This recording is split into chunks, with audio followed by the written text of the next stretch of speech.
All right, peace family. This is Davon Love, Director of Public Policy, Leaders of a Beautiful Struggle. Just want to first just say thank you to all those that are going to share their time with us this morning, this afternoon.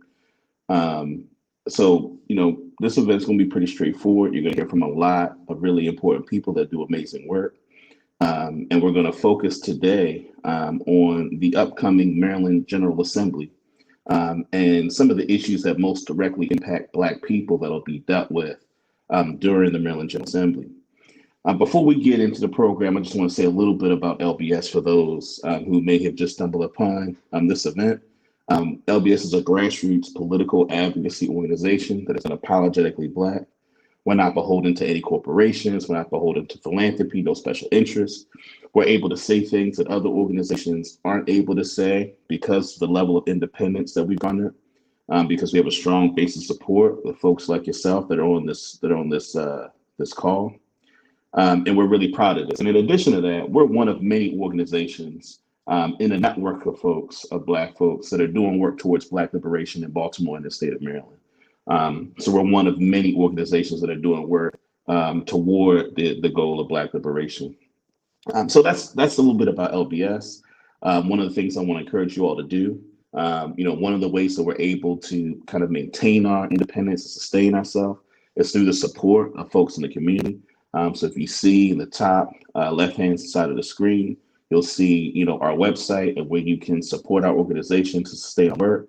So, if you like what you see over the next few hours, we'd encourage you to become an LBS sustainer and help to, continue to support the work that we do in order to be an independent voice of Black people in the public policy arena in Baltimore and the state of Maryland. So before we go much further, I want to kick the mic over to, my big brother, a longtime supporter of LBS, Reverend Dr. Heber Brown III of Pleasant Hope Baptist Church. He's going to provide some words of prayer and open us up today and talk a little bit about his work with the Black Church Food Security Network and how it ties into the struggle for Black liberation in Baltimore and around the state of Maryland. Pastor Brown. Well, good morning, everybody. And I want to say thank you to LBS for the invitation to be a part of this gathering today. I will talk about the Black Church Food Security Network, but first, we'll start by holding some space for prayer and setting of intention for what we certainly pray this day will bring. We actually want to start by pouring libation to our ancestors, and that'll be our form of prayer today. We'll be pouring libation into this plant here, which won't produce fruit for 15 years. I'm going to have a guacamole one day. But it won't be for another 15 to 20 years until this plant will produce that fruit. And some might ask, why would I even take the time to nurture and cultivate a plant that will not produce fruit until many, many, many years from now? When someone asked me that, I said, very simply, this plant and its fruit is actually not even for me. It's for those who are coming behind me. I'm already growing fruit for my grandchildren who are yet on the way. And in so many respects, I see that what we are doing here now is not just for us, but it's about laying a foundation for those who will come behind us. And even if we don't ever enjoy the full fruit of our labor in this day, we will transition from this life knowing that we did everything we could to lay good foundation for those who are coming behind us. And so if you will, allow me to guide us into a little moment where we pour libation to our ancestors. Won't you even bring to mind as well your ancestors, your family lineage? Won't you bring their names to mind as well? And when we get to the point in Tambico or libation where I ask for your family lineage, your family names, won't you type them at that time? And for everyone that I'll see, I'll make sure that they are honored as well. So we'll begin here.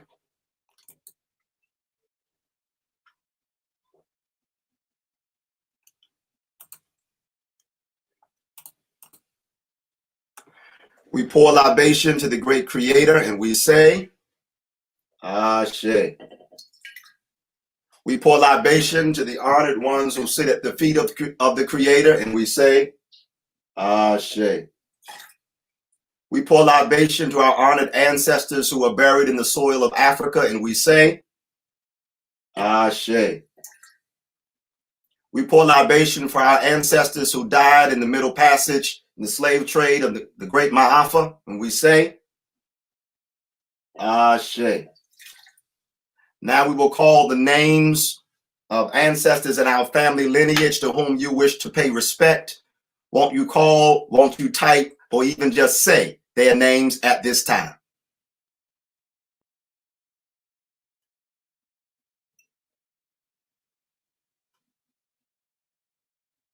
And as names are being called,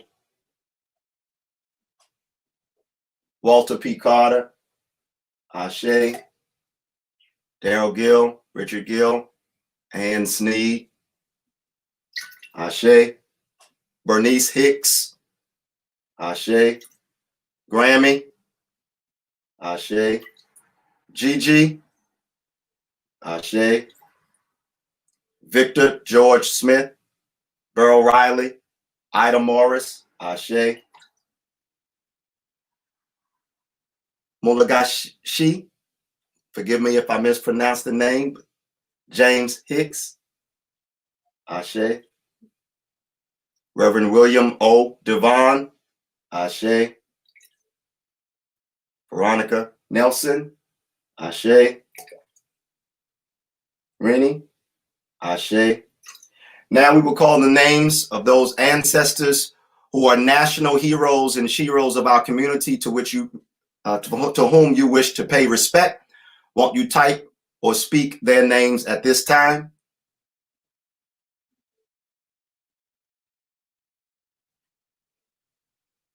Toni Morrison, Ida B. Wells, Ashe. Shirley Chisholm, Amos Wilson, Ashe.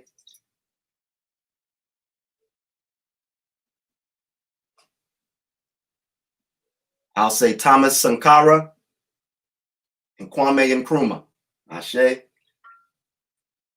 Malcolm X, Ashe. Queen Nanny of the Maroons, Ashe. Muhammad Ali, Ashe. Monica Roberts, Tony McDade, Ashe. Harriet Tubman, Ashe. Nat Turner, Ashe. Kwame Ture, Ashe. Ya Asantewa, Ashe. August Wilson, Dick Gregory, Ashe. Fannie Lou Hamer, Ashe. Let's get one more. James Baldwin, two more, and Maya Angelou, Ashe. Now we pour libation to those who are not yet born, for those who are yet on the way, Ashe. And now as we conclude this ceremony, let's say 3 times together, Ashe, Ashe, Ashe. Oh.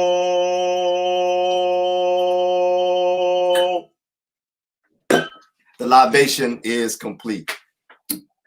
Thank you all so much for your participation in taking a few moments to remember our ancestors and to start this important gathering off by calling their energies forward.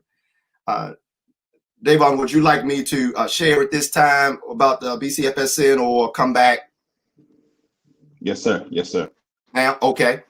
Mm-hmm. So very quickly, family, I'll say I'm so grateful to be a part of the team of the Black Church Food Security Network. I'm grateful for the opportunity we have to continue in the tradition of people like Father Divine, Fannie Lou Hamer, as was said, Reverend Albert Clegg, Reverend Vernon Johns, and so many others who saw the connection between land and our ability to feed ourselves and to care for ourselves. In fact, it was Fannie Lou Hamer who said food is used as a political weapon. But if you have some pigs in your backyard and some vegetables in your garden, you can feed yourself and your family and nobody can push you around. Fannie Lou Hamer's wisdom from her time still connects to our time because food is still being used as a political weapon. And it is our mission at the Black Church Food Security Network to organize and mobilize the vast resources of Black churches.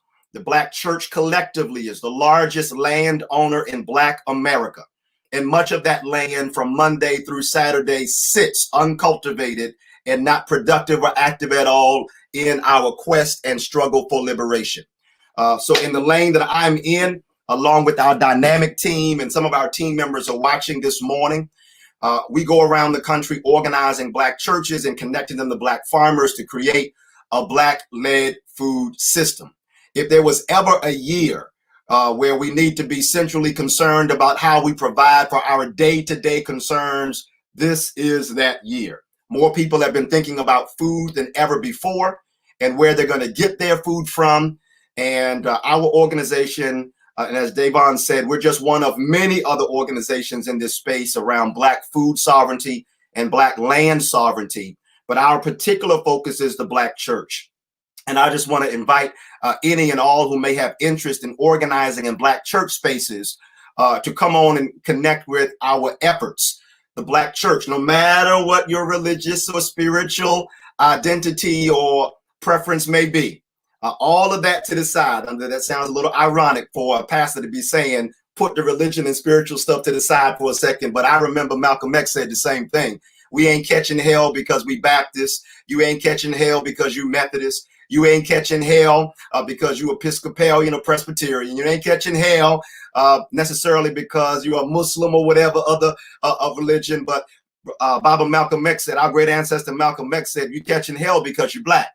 And so for those who are aware of the fact that we catching hell because we're Black, then I invite you to come join us and let's work together in organizing Black churches.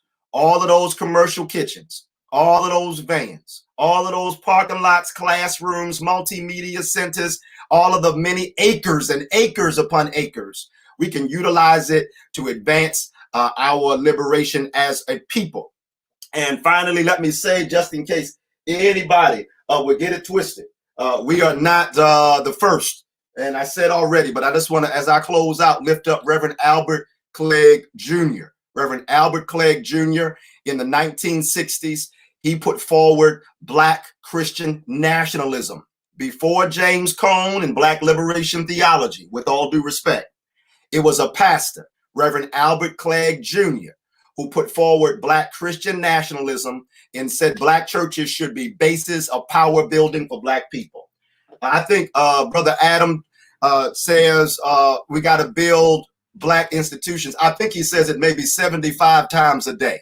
And I'm grateful because some things we need to hear over and over and over again. So thank you, Adam, for reminding us of building Black institutions and building Black power bases. And I was journaling about your wisdom some time ago, Adam, and I was reminded that not only do we need to build new Black institutions, but we also can co-create. So not just create, but co-create and modify, augment, and build up these Black churches that are ripe for a theology, a true theology of the revolutionary, the Black Messiah, Jesus. And so you can connect with us, blackchurchfoodsecurity.net. You can also find us on social media, Black Church FSN. And even if you don't go to church, talk to your grandmama, your auntie, them, your cousins, your uncles, your grandpa, all of them. They go to or connected to somebody's church. Hook them up with our mission. We'd love to connect with them and do our part, because if we can't feed ourselves, we can't free ourselves. Thank you so much, y'all. I look forward to learning more throughout this day. Yep. Just want to say some words of gratitude for you, Pastor Brown. As somebody who, as I mentioned at the beginning, is someone who's helped really set, the groundwork for people like myself and others. And I think one thing that's important to note, and why, we felt like it was important really to lead off with your work, is that, when we think about legislation, we see it as one part of a larger picture of the work that needs to be done in our community. And so it's important that I think for the community to see all those things in the intersection of all that work, so we can see the full picture.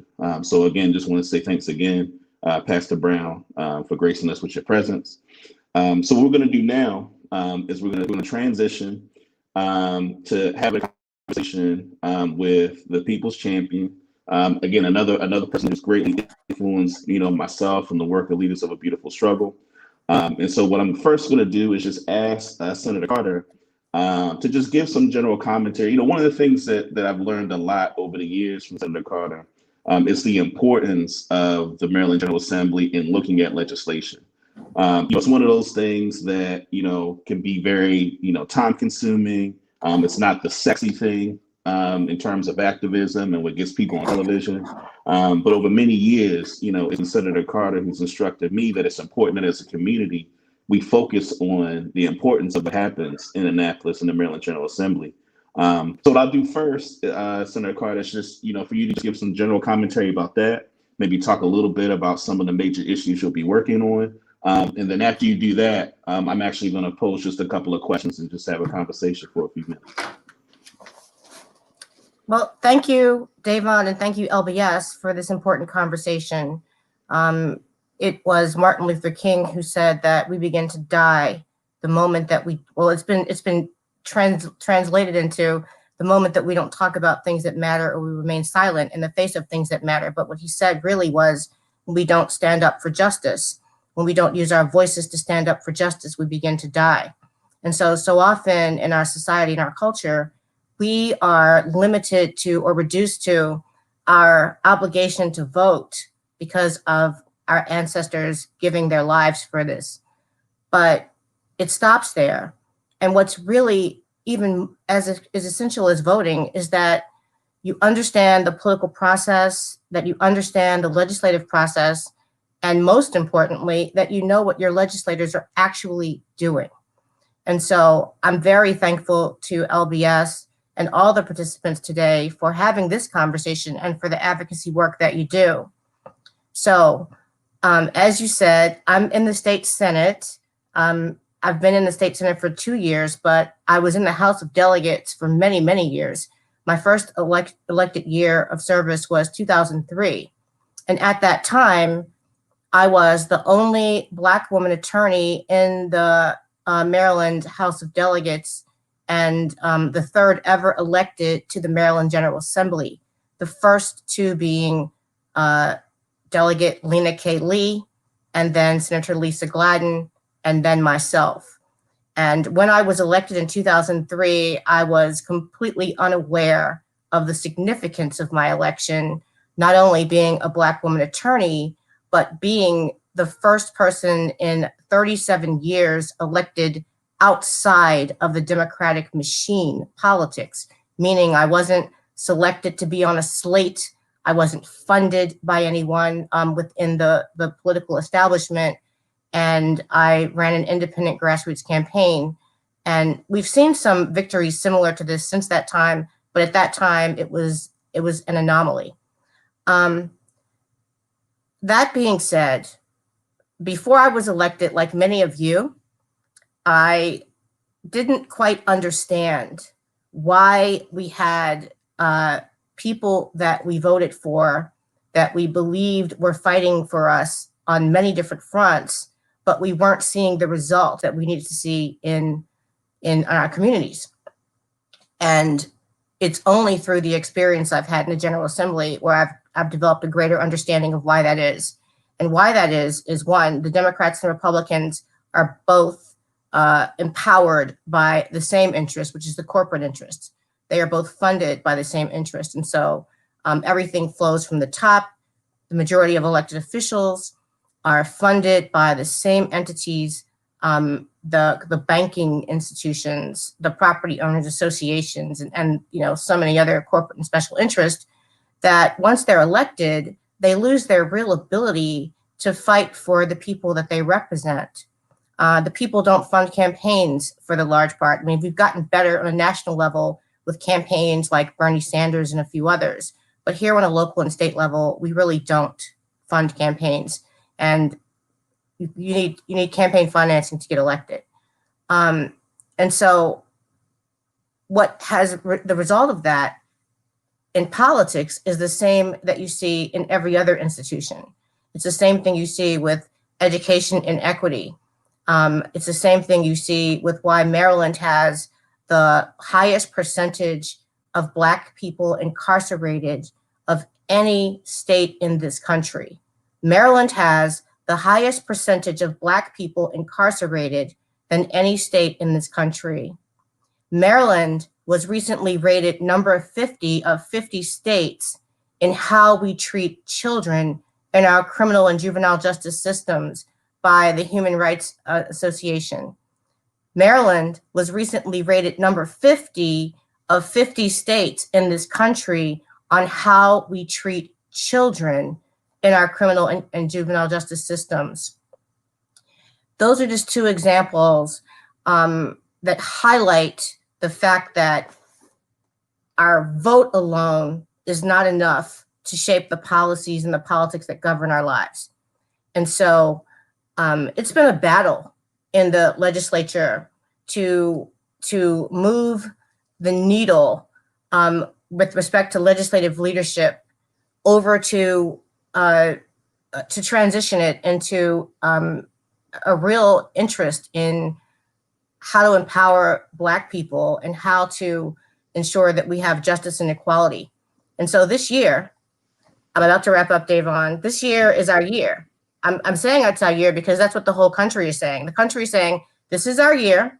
In the wake of George Floyd, apparently that woke up the whole country and the state of Maryland to the fact that we have the brutality and the lack of recognition of our humanity that we have. I'll just say that this legislative body that I serve in was well aware of this because with LBS and ACLU and so many other entities, we were fighting for these issues for many years, but they were turning a blind eye until it became popular on a national level. And so this is our year to finally ostensibly get police reform. This is our year to finally get criminal justice reform. This is our year to finally get juvenile justice reform. And if we don't get these things this year, then I would posit to you that they will never happen. But in order to make them happen, we must have an inside and an outside strategy. And that is critically important because we that serve in a body can only do so much without the support of the people that represent us, that we represent, and that empower us to fight. And so, you know, the legislature is going to react to a public outcry and to a media narrative on how they grapple with these issues. And so we have to have Black voices being heard on every level, in the communities, in the media, everywhere, in the legislative body, in order to get the legislature to do the right thing and recognize our humanity and the fact that we matter in these discussions. And so I will finally say it should actually be a little easier for us this year than in prior years, because this year most of everything is virtual. So no longer will you be required to come to Annapolis and actually physically be there and testify in committees and wait all day, you know, come down there at 11 o'clock in the morning only to get a chance to testify at 11 o'clock at night. That's not going to happen this year. We've got, you know, strict time constraints. Everything is virtual. Your testimony will be virtual. And so how do you know what to do? How do you participate? Well, the most important thing is you've got to familiarize yourself with the Maryland General Assembly website. And because we are now virtual, not only are all of our hearings going to be broadcast on the Maryland General Assembly website, but they'll also be on YouTube as this is today. So there is really, really no excuse not to participate, not to watch these hearings, not to sign up to testify, not to have your voice heard. I'll leave you with this. Know who represents you. We've received thousands of complaints from our constituents, all of us in the legislature over the pandemic, about the biggest issue is unemployment insurance. I would say that about half of the people that reach out to us are not our constituents. And so we're always sending our complaints to our fellow legislators because people that are complaining are not even aware of who their actual representative is. So you got to know who your legislator is. And then number two, You've got to look at the record. You can go on the website or you can just Google and you can find out, what is the political ideology and voting record of your elected official. And that's critically important. And then number 3, you've got to engage with them. We pay attention to people that live in our districts and are registered voters. Okay? Registered voters that live in our districts matter because basically you make it possible for us to exist. And then number 4, follow, because LBS and other groups like LBS make it easy for you because you don't have to be the person that's doing all of the watching for everything. All you have to do is follow like LBS, myself, Senator Jill P. Carter. I post a lot on social media, and we'll give you the roadmap for what is important and how you participate in this legislative session. So thank you for your time. So what I want to do is there are a few things that I want just to get your general reactions to. We actually posted a piece on our social media website about the Black Caucus. The Black Caucus actually this year has put in their criminal justice agenda the demands that LBS and many others that are in a larger coalition around policing have been putting forward for the past several months. And we thought as a result of that, that it'd be a good time to talk about some of the challenges that we've had with the Black Caucus in the past. And it actually mirrors a lot of what you already discussed, right? The fact that many Black elected officials often have, behind them, many of the corporate interests that oppose many of the kinds of legislation that we would want to put forward. So even when we think about like the crime bill, one of the things that I've heard people mention is that, people concentrate on Joe Biden and Clinton, but don't really talk about many of the Black folks, right? Black legislators and Black leadership. That was a big part of pushing the 94 crime bill. So let me pose maybe 3 kind of questions all in one, and then you kind of take them as you see fit. So the first is, what would you describe as the importance of the Black Caucus in trying to encourage it to be stronger? So that's the first question. Secondly, when you think about this moment in time that we're in, where you're seeing a whole lot more conversation about Black-led institutions, right? And we find ourselves in Maryland with a Speaker of the House of Delegates who's the first Black person, a Black woman, to be Speaker of the House of Delegates. And I've already heard rumblings that the thought that if you have a Black speaker, that you don't even necessarily need a Black caucus. So if you could speak to that. And then lastly, one of the things that, again, we've talked about over the years is the way in which, leadership, whether it's in Annapolis or even just locally, try to control, they elevate certain people and try to control which Black voices are the ones that are able to have a platform. So you could just address, one or all of those things that you see fit. Thanks, Davon. So that's a lot. Well, the first thing, the real significance of the Black Caucus is that the 57 members of the Legislative Black Caucus, 12 senators and the others are in the House of Delegates, we represent the Black constituency throughout the state of Maryland. We are the representatives, the voices in the legislature for all Black people in the state of Maryland. That's the significance. Now, the other significance is I just gave you the number of 57. I think that's right. It may be 1 or 2 different in the last couple months, but it's about 57 members. So basically, with 99 Democrats in the House of Delegates and 32 Democrats in the Maryland Senate, it is very difficult, if not impossible, for Democrats to push forward an agenda without the support of the Black Caucus. The rub is, it's been very difficult to get the Black Caucus to stand united and use our leverage as one voice, as one entity, to further an agenda for Black people and for equity for Black people and for power for Black people because of this. So the legislative body is an institution and it's a hierarchy. So the power is at the top. The power is in Speaker Adrian Jones and in Senate President Bill Ferguson. The Speaker and the Senate President appoint leadership. They appoint their leaders. So there you have the answer right there, because as you know, once someone has the power to appoint you, they have the power to remove you. And so they appoint leaders, and then it's the obligation of those leaders to further the agenda, the will of the president, the speaker, and their interest. And so they work together. Very rarely, if ever, will you ever see a person that is in legislative leadership or a chair of a committee or a vice chair of a committee vote or advocate in opposition to the agenda of the leadership. You will not see it.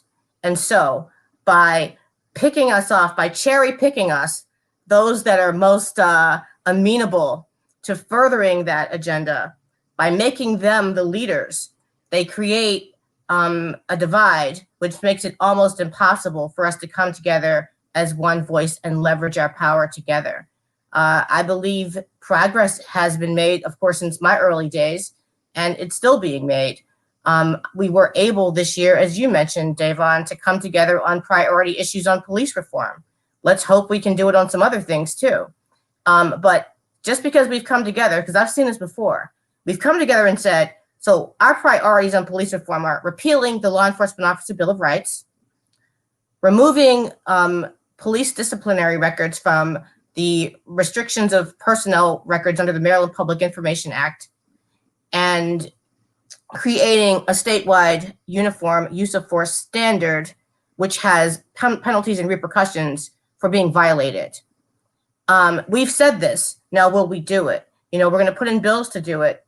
But the question will become if, for example, Speaker Jones creates a bill that is less strong on these issues than what we've said, will we be picked off to support a leadership bill, or will we actually stand our ground and say, no, we will not relent on these things? And if you don't pass these things, if you don't pass these things that we've said as a Black Caucus, these are our priorities, we will not pass any other agenda that you have. Will we do that? If we did that, it would be a first, but it would be very powerful. Excuse me. So there's a few questions that have come in the chat that relate to this. So we'll probably do another 10 minutes to ask some of these questions. So Brother Sadiq Ali asked, if you've seen any past missed opportunities of the Black Caucus, and what are some of the things it needs to do differently to get stronger results? So you kind of addressed that last part, but can you recall any particular missed opportunities that the Black Caucus in the past has had as a result of the dynamic you just mentioned? Absolutely. So, this past year, we finally passed an HBCU equity bill that was in the 2020 session. It's now been vetoed by the governor, and we'll have to figure out how to come together and find another way to pass another bill. But I mean, ever since I was elected in 2003 in the House of Delegates, this issue of, first of all, regular primary education funding, constitutional funding, but HBCU equity funding has been an issue. And I have felt very strongly, because we've, in the past, we have Governor Hogan now. Before that, we had Governor O'Malley. I felt very strongly, and we met with Governor O'Malley as a Black Caucus. And what I felt we should have done is made it clear that either you support this HBCU equity bill, or we as a caucus will support nothing. But we were unable to get that done. Again, it's so difficult. People don't want to take that hard line. And it's not only, so you could just say, well, it's cowardice, and it is, but it's also, okay, so I'm chair of a committee, and then I say to the speaker, I am not going to support your agenda. And so then I'm removed. So then I have no power to do anything at all. So that's a big part of the problem. So there have been a billion missed opportunities. And I'll just say, and well, a huge missed opportunity was in 2014 and 15, when we pushed police reform and major modifications to the Law Enforcement Officer Bill of Rights, and the legislature turned a blind eye and a deaf ear to Black people throughout the state of Maryland, hundreds of whom came to Annapolis to protest and testify. A deaf ear, a blind eye. And then Freddie Gray happened, and suddenly they grew a conscience, which was a CYA consciousness, and they created a work group of people they controlled to pass cosmetic legislation a watered down version of the agenda we pushed. And now here we are in 2020 having to grapple with police reform because of the great failing of the legislature and the Black Caucus to stand up on these issues before. Mhm. So one other question, and we're going to talk more about this on the panel, but just wanted to get your sense of this. Merritt Moses asked, do we have the support to amend or to repeal? Do we have the support to repeal LEOBR? What is your assessment of that at this moment? So my assessment is this. In the Senate, we need 29 votes to make this veto proof. And the narrative that I'm hearing in the Senate is concern that we may not have 29. And if we don't have 29 votes in the Senate, and whatever the equivalent number is in the House, I'm not sure what that number is, maybe 88. I don't remember, but it's 2/3 of whatever the House is. I'm not good at math, which is I'm a lawyer and a legislator. I'm not on the budget committee. So basically, the concern that I'm hearing is if we go with straight repeal, if we go with the strongest version of use of force, if we go with MPIA at the strongest version, which says that even unsustained allegations against officers are disclosable, then we might not get to 29. We might have to water these bills down a little bit to get the number we need for veto proof. And so the rub on Law Enforcement Officer Bill of Rights is, what do we replace it with? How do we give our colleagues that are on the fence the confidence that we aren't somehow taking something away from police officers? And I'm talking about the Democrats that are in districts where they are in battleground districts. It's only a few in the whole state, where they might face Republicans. And it is a real issue, you guys, because we can't really afford to lose Democrats to Republicans. We can't really afford to do that in the Senate because we don't have that many in numbers. So we do need to find a way to help our Democrats in those districts be strong to vote on these agendas and then help ensure that they will be reelected. That's the whole issue. That's what it's going to come down to. It's about 3 or 4 in the Senate that we need to give assurance that you can vote for these police reform and repeal of LEOBR, and you will not be taken out by a Republican in the district. And we know the FOP will heavily fund Republicans in these districts where Democrats vote for repeal. Got it. So we'll take 2 more questions. So one of the questions that is asked in the chat is, this going back to the Black Caucus, what are some specific things that those of us in the community can do to really pressure the Black Caucus to exercise really real unity and real power in the legislature? I think the calls, the emails, and you can't reach everybody all the time. So I think that the narrative is very important. I think the social media and the mainstream media and the alternative media, again, we respond to where we think the consensus is. And so if it is made clear in a public narrative that there will be repercussions if you Black Caucus members do not make this happen, I think it'll be impactful. The reason that legislators and members of the Black Caucus included don't do things the way that they should is because they see there will be 0 repercussions for so doing. So what I'm gonna do is, because a lot of the questions we have are questions that'll be answered by the other panel. One of the things I want to add is that in terms of the work that's really necessary to help move things forward. Sometimes I think when people hear contact their legislator, they don't really understand the power because it sounds so simple, right? And I think it's really important, as you mentioned, for people to recognize this, especially when you're contacting a person who represents you, because at the end of the day, elected officials are thinking about getting reelected, right? And so it's really important, as you mentioned in the beginning, for people to know who their legislators are, because legislators are going to be more responsive to that.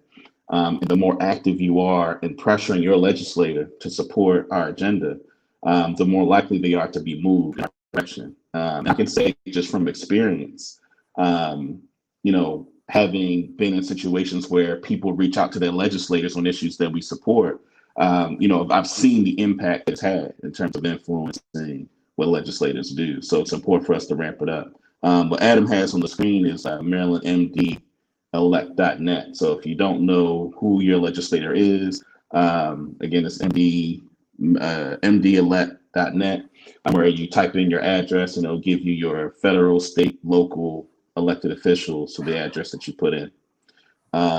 So I want to thank you, Senator Carter, for being with us this morning. You know, as you know, I said in the beginning, you know, a lot of the work that we do at LBS, a lot of it has come from just, you know, being students of your work over the several years that you've been in the General Assembly. Just want to thank you for being with us. Any final words that you want to say before you part with us this I morning? could say a lot, but I just have one important, I think, final group of words. One, here's an effective communication to your legislator. Dear Senator Carter, I live at such and such at this zip code in your district. I voted for you. If you do not vote on this and support this such and such bill or this platform of police reform or whatever the issue that you care about, if you do not vote this way, I will not vote for you, and I will go door to door in my neighborhood and convince my neighbors to not vote for you either. And that will get you a response. All right. Well, thanks again, Senator Carter. Always good to see you. Talk soon. Thank you. So before we get to our panel, we're actually going to transition to the part of our program where we actually talk a little bit more about some of the work that we do that isn't necessarily focused directly on legislation, but some of the other bodies of work that LBS is engaged in. And so I want to welcome to the screen, if we have her, Breon, our culture curator, to give us some words. You're on mute, I think. Are you muted? Can you hear me okay now? Yes, ma'am. Yes, ma'am. Okay, perfect. All right. Well, thank you for having me. Should I jump into a poem first and then talk a little bit? Do your thing. Okay, great. How you want to do it? Okay. Well, good morning, everyone. Again, my name is Lady Breon. I am the cultural curator at Leaders of a Beautiful Struggle, and I am also the executive director of the Pennsylvania Avenue Black Arts and Entertainment District, which I'll talk about in just a little bit. But I did want to start with a poem, which is also what I do professionally. And so this poem is entitled Many Men. Many men, many, many, many, many men wish death upon me, Lord. I don't cry no more. Don't look to the sky no more. Have mercy on me. Have mercy on my soul. Somewhere my heart turned cold. Have mercy on many men. Many, many, many, many men wish death upon me. The scent of a slow murder is not sweet. It's toxic in this jungle of concrete where men build chemical plants instead of planting trees. Industrial incinerators burn my nostrils till it bleeds in my hood. The baby's got asthma, and it hugs their lungs so tight, it's like men be bearing arms against windpipes so we can't breathe easy. The school system strangled my soul and snuffed my spirit. The ghost of white men annihilating the living. Textbooks attempt to erase my ancestors' face as if we never existed, and still I learned to speak the truth, which is a death sentence, punctuated with puncture wounds. We so holy, forever on the fence of heaven's gates, because America's been plotting on our plot since we got here. We already the walking dead, and this is the slow rot, the broken hearted with heart disease. Health systems done failed us, so we dying of organ failures. Doctors ready to grim reap what they've already sown because it's money in my sutras. America's in love with dead bodies like a Karma Sutra, but miss the backlash, guess karma don't suit ya. The policies of dead presidents kill Black residents to make more dead presidents, whether by caskets, cotton, or locked in. We stripped of blood and bone, and they headlined the spin. They banned my right to abortion, criminalized this womb and called it cemetery, forcing Black mamas to produce Black babies while simultaneously lowering our children's life expectancy. We be drowning in poverty. So retirement plans be working to death. And we can't even eat healthy. Fresh food, a mirage that I can't see, cut off from the grocer. So we're the only ones left to be butchered, searching for peace. But it seems that men only want me in pieces. Many men, many men wish death upon me. Blood in my eye, dog, and I can't see. I'm trying to be what I'm destined to be, and they just trying to take my life away. Thank you. All right, so this will be the part where people clap if it was a live audience, but it's not. So I'm gonna imagine that you all are clapping right now. But again, I just wanted to say a few words about the Black Arts District, which many of you may have heard about. It is, I see Adam has pulled up our website. So if you all want to check it out, it is blackartsdistrict.org. Our social media is at official Black Arts District. But we are the 4th Arts and Entertainment District here in Baltimore City, but we are the only arts and entertainment district in the state of Maryland that is uniquely dedicated to celebrating, supporting, and highlighting the cultural production of African Americans, which is extremely significant, especially as Baltimore is a predominantly Black city. And I don't think that we do enough work to celebrate the cultural diversity in the city, as well as to make sure that there is cultural equity in the city as it relates to resources that flow down to Black creatives and making sure there are opportunities for Black creatives in the city. And so, you know, LBS was really the anchor institution that helped to bring the Arts and Entertainment District into fruition. And so it really is an outgrowth of the political strategy within Leaders of a Beautiful Struggle and our artistic arm of work.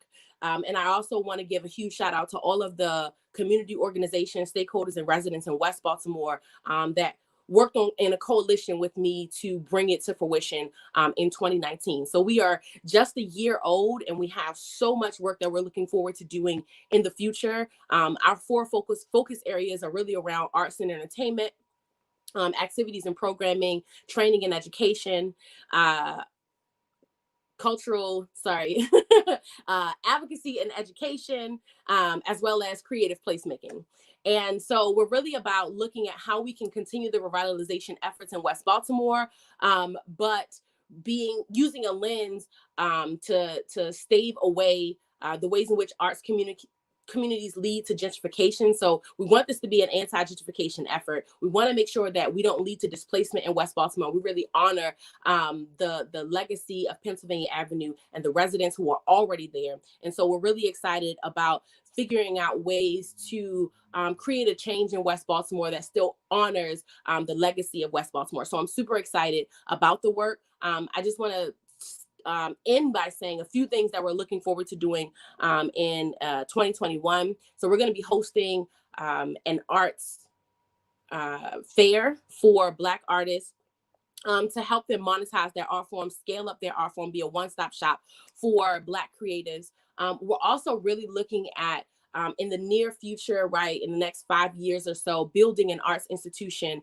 in West Baltimore that can be a Black arts incubator space that, just like our artist fair, can help to monetize Black creatives' art form, provide office space, performance space, be the headquarters for the Black Arts District, and really be an institutional anchor in West Baltimore that is, at this point, really a vapid arts space where art is being produced at the grassroots level, but there are not enough institutions that are really supporting the development of art in West Baltimore. And so, LBS is consistently talking about autonomous Black institutions, and we are looking at that from an arts and entertainment perspective and how we produce more creatives in the city of Baltimore and a base of power through the artist community. And so I will stop there. There's a lot of work that's going on with the Arts District, and I invite you all to look us up and stay connected.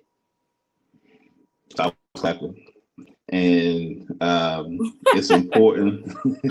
And just want to reiterate, one of the things that is important about the work with the Black Arts District and how it intersects with LBS is that, we talk about the importance of Black people feeling the power to determine our own destiny. So I really encourage, all those on this call to do what you can to support in a variety of ways the Black Arts and Entertainment District moving forward. So I want to thank you, Lady Breon, for being with us this morning.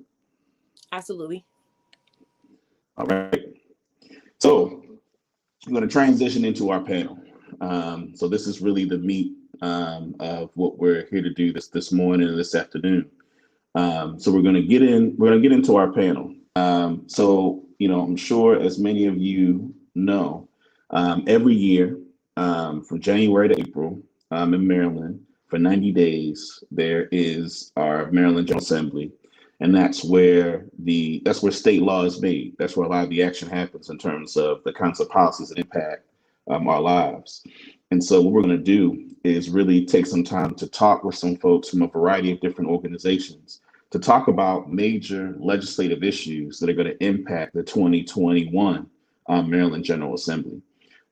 So what I want to do now, I think, Adam, if you want to put up the screen with our panelists, and what I'm going to instruct the different panelists to do is to talk about themselves, their organization, the general work that your organization does, then, give you up to 10 minutes to talk about particular legislative priorities that you'll be working on in 2021. So I'll call on each panelist, in the order that I see on my screen to do this. So what we'll do is we'll start with Sister Zakia. Again, just talk about your organization, and then, like I said, up to 10 minutes, just talk about some of the legislative priorities. If folks start going way over time, I'll connect you a little bit.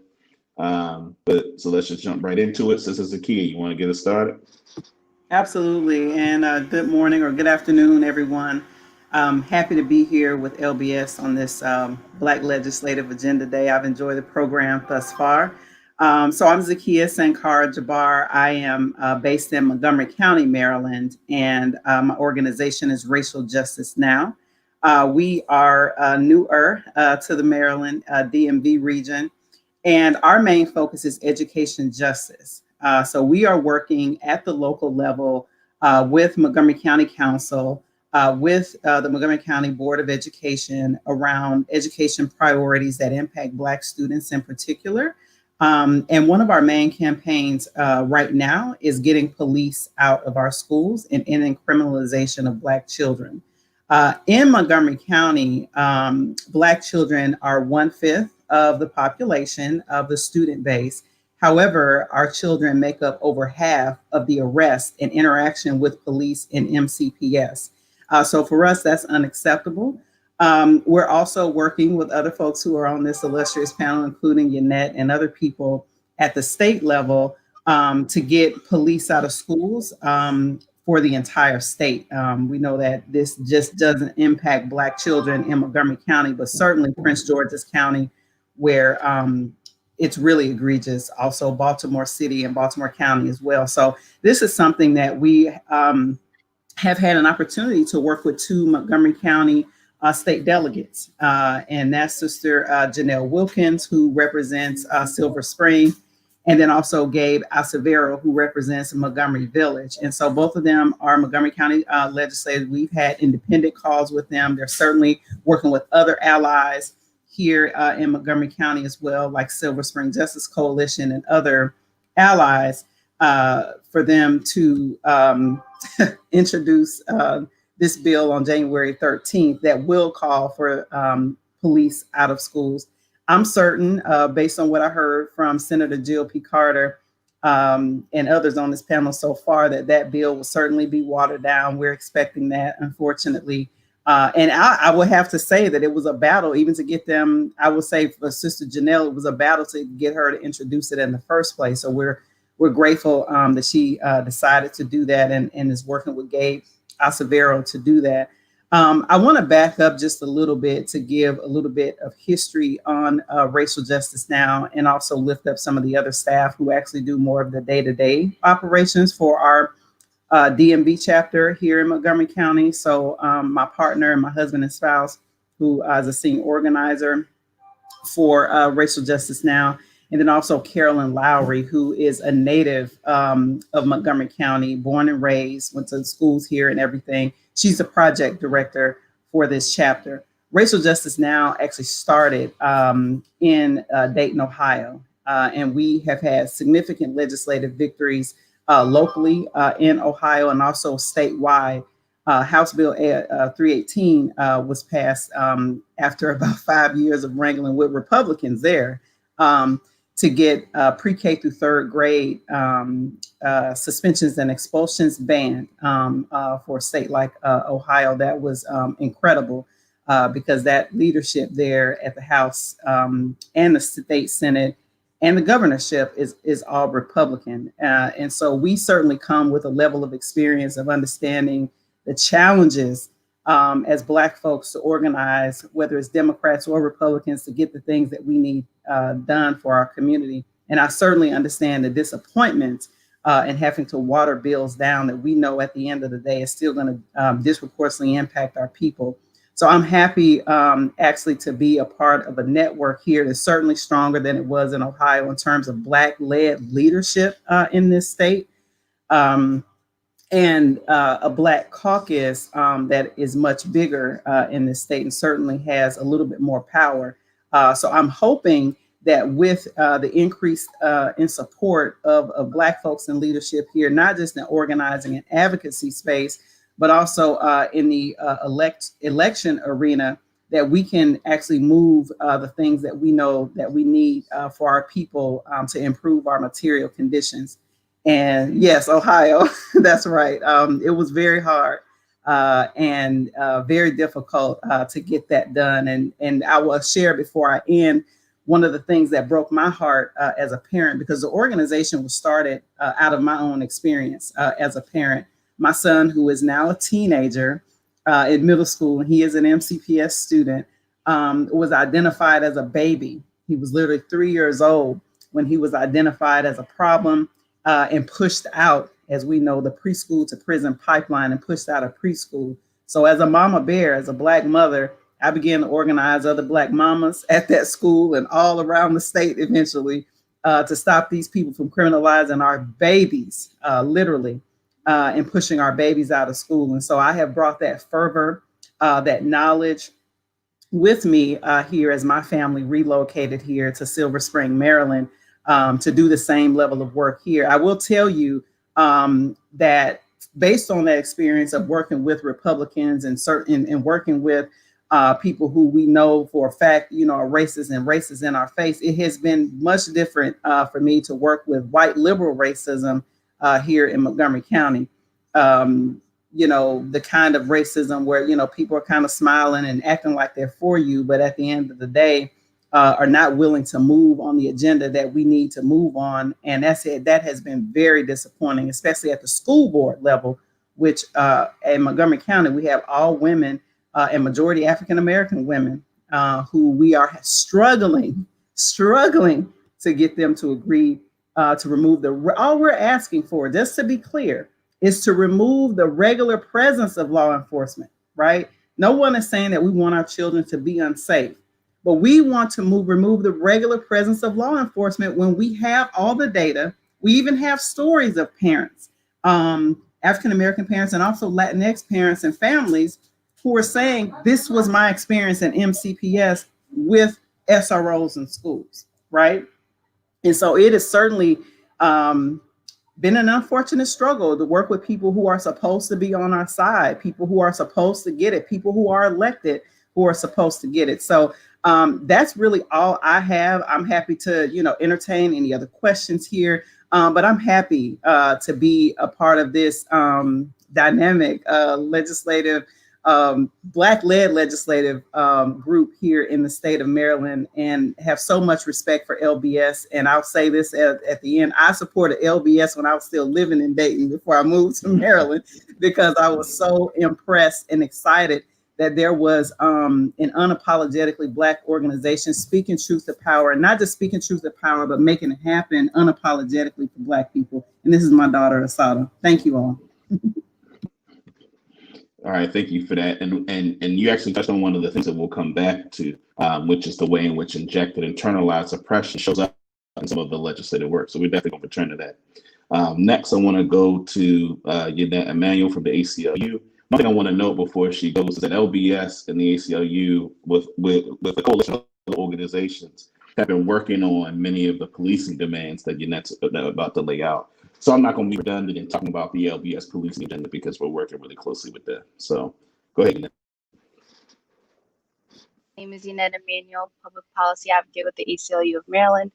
The ACLU of Maryland is committed to protecting the civil liberties and civil rights of all Marylanders, but we're especially committed to protecting communities of color who are often systematically oppressed by white supremacists and white supremacist institutions. So this legislative session, like Senator Carter mentioned earlier, is we understand to be a rare opportunity to reform policing. So we have carved out as much capacity as possible to really organize and build a strong campaign around our policing priorities. So at the ACLU, alongside over 90 organizations across the state, are demanding the General Assembly to repeal the Law Enforcement Officers' Bill of Rights, reform the Maryland Public Information Act to allow disclosure over police misconduct records, establish a uniform statewide use of force policy, and take police officers out of our schools, like Zakia just mentioned, and return control of Baltimore City back to the people of Baltimore.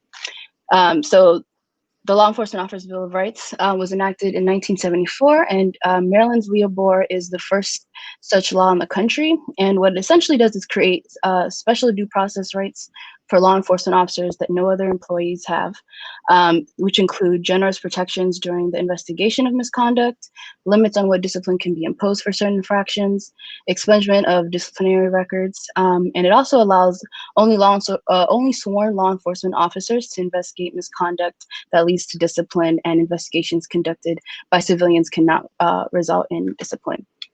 So for example, you all might remember back in 2018, a Baltimore City officer was convicted in a court of law beyond reasonable doubt for having fabricated evidence after he was caught on his own body camera planting drugs in a vacant lot. Yet this officer is still on the force today, and that's because Leo Bore shields officers from discipline by saying they can only be disciplined after a mini trial is conducted with fellow officers as the judges, and no matter how egregious the crime or conduct and how clear the evidence is, unless they're convicted of a felony. And so in this case, fabricating evidence is a misdemeanor. So that is the Law Enforcement Bill of Rights, which Senator Carter is sponsoring in the Senate. Another bill that we're going to be working on is revising the Maryland Public Information Act to allow transparency over investigations, which is really about holding police departments accountable for how they police their own. So currently in Maryland, no member of the public can find out how police departments investigate misconduct. So even if you're a victim of misconduct, all you can find out is the outcome of your complaint and the discipline, if the officer was disciplined at all. This is because Maryland's Public Information Act categorizes disciplinary files as personnel records, and personnel records are always confidential. So there's no discretion, no judicial review, and they just simply cannot be disclosed. So we have these repeated cases where officers who have engaged in flagrant misconduct or even criminal conduct, and it comes out in the course of criminal investigations and trials, that there's been a long departmental charges where they were acquitted. So like in the case of William Green, where the officer was involved in previous fatal shooting of a man in 2011, and had multiple other instances where Prince George's County residents who had encounters with the officer over the years accused him of brutality and making false arrests. And so when these incidents occur and the community wants to know, well, what did the department know before, and what did they do about it? The only answer that any police chief in Maryland can give right now is, trust us, we acted appropriately and we did the right thing. And given the fact that 90% of complaints against officers made by the public are not sustained, it's critical that we not only get access to sustained complaints, but also unsustained complaints. Another bill that we're working on this session is establishing a uniform statewide use of force policy. So currently, Maryland is only one of 9 states that does not have a statutory limit on police officers' use of force. So as a result, Marylanders' right against force by law enforcement is governed solely by the Supreme Court case law, which is Graham versus Connor and Tennessee versus Connor. So over 1,000 people are killed nationwide annually in Maryland. Between 2013 and 2019, 128 people were killed by police, 80 of them being Black. And in those years, Black people accounted for 29% of the state's population, and yet 60% of all people killed by 63% of people killed by police. And what we believe a good use of force policy includes is clear definitions of lethal and non-lethal force. So officers may use lethal force only as a last resort after exhausting reasonable alternatives, and only when it's necessary to protect officers or the public from death or serious injury. And officers may use less than lethal force only when it's necessary. And what we mean by necessary is that there's no reasonable alternative. This allows the law to broaden the lens and to look at whether there were other means of dealing with the situation, and requires that those other means be attempted if they are possible. In addition to determining whether an officer's use of force is justified, it requires looking at the totality of circumstances. So around the use of force, including whether the officer used de-escalation techniques and whether the officer's actions increased the need for use of force to begin with. Our bill will also require that officers warn, attempt to de-escalate, and intervene with other officers who are using excessive force. I won't get into the SRO piece since Zakiya already covered that. But one of our other important pieces of legislation we're working on this session is to return local control to Baltimore City. So Baltimore is the only jurisdiction in Maryland, which is the city's, in which the city's agency is, Baltimore City is the only jurisdiction in Maryland in which the city is which is the department is not a city agency. And BPD is the 8th largest police department in the entire country. And it deprives the Baltimore City Council of any political accountability over the agency. And this deprives the Baltimore City Council of any political accountability or control over that agency. And one of the reasons this is important is because some of the necessary reforms recommended by the Department of Justice under the Baltimore Consent Decree fall outside the city's current jurisdictional scope. So as a matter of basic democratic accountability, the BPD has to be restored to the control of Baltimore City's elected representatives.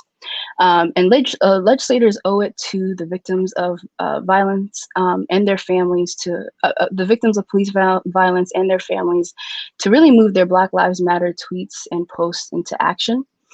This next legislative session, policies that don't fundamentally change the institution of law enforcement are simply band-aids to a corrupt system founded in white supremacy. And we just won't be, that's just something we won't be able to accept this session. And one other important piece of legislation that's not policing, technically policing related, but one I lift up today is the fact that in Maryland, Maryland is one of only 3 states in the country to give sole authority to release anyone serving a life with parole sentence to the governor. This wrongly politicizes whether people can earn their freedom, and only a tiny fraction of those serving life with parole sentences have been granted parole in Maryland in nearly a quarter of a century during the tenure of 4 different governors.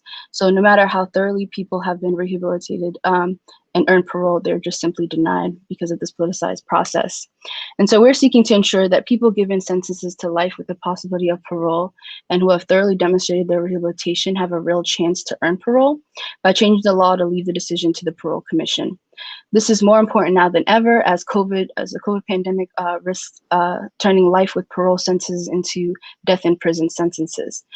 Worse still, the extreme racial disparities in who is serving life sentences means that this failure disproportionately affects Black families and communities. And so this bill passed the House last session and was stalled in the Senate. And so it's going to take all of us to make sure that we pass both the bill to take the governor out of the parole process and all of the other important policing priorities that I mentioned. So that's pretty much our priorities. There's of course monitoring all other important pieces of legislation, but that's really where we're focusing a lot of our time and energy this session. All right, thanks, Jeanette. We're going to go next to Brother Jonathan.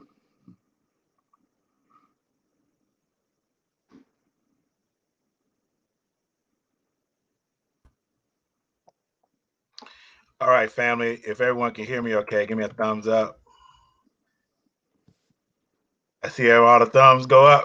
But this is the, all right, great, wonderful, excellent. First of all, thank you to Leaders of a Beautiful Struggle for hosting us today and for bringing together the family of organizers, advocates, of laypersons concerned, fighters on the ground throughout the state of Maryland who do this work day in and day out.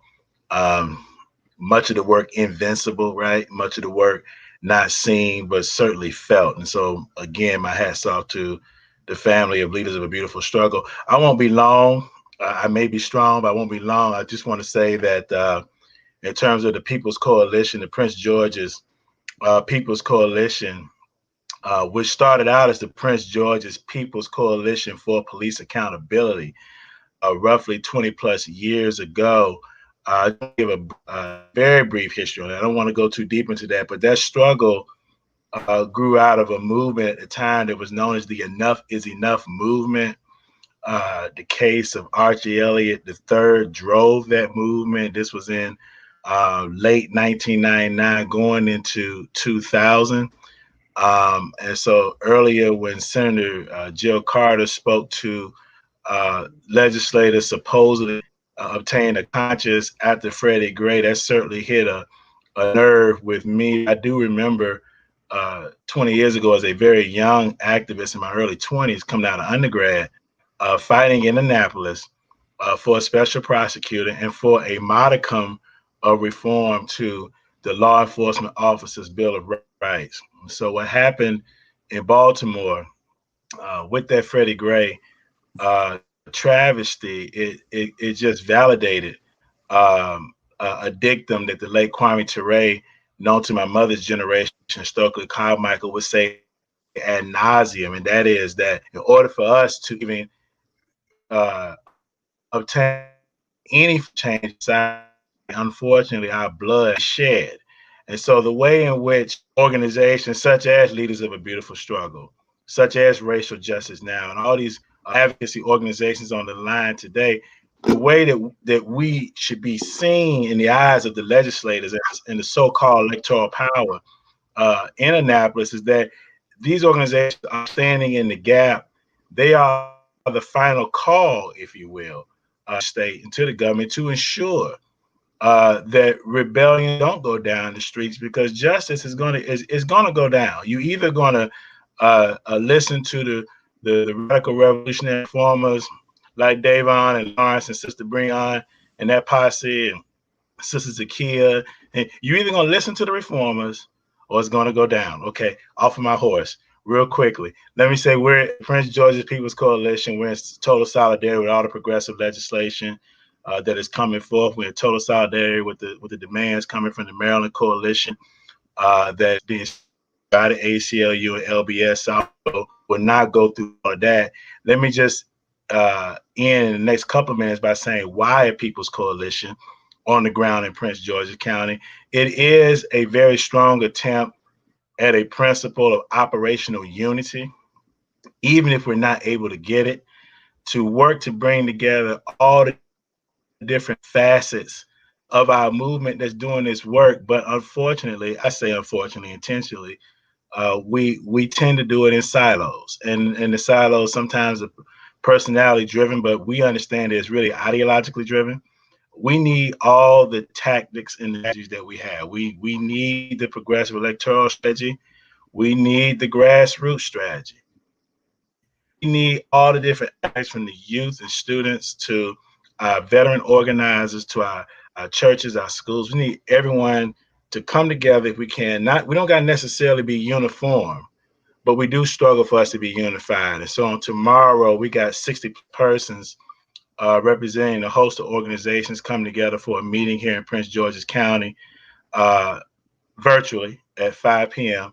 And I want to thank Sister Yannette. She's going to be on tomorrow in terms of leading that legislative statewide strategy that we're going to plug into 110+% fold, but also building locally on some task force recommendations that came from the county leadership. And also, we're still pushing for justice.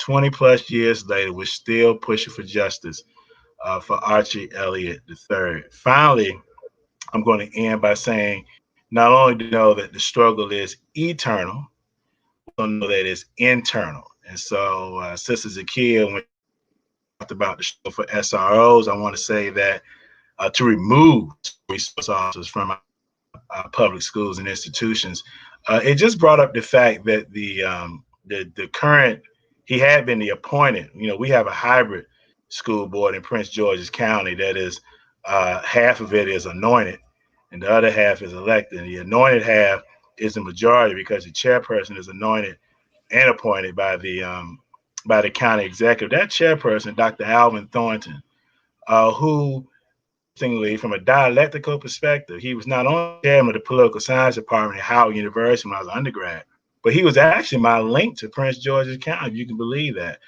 Believe it.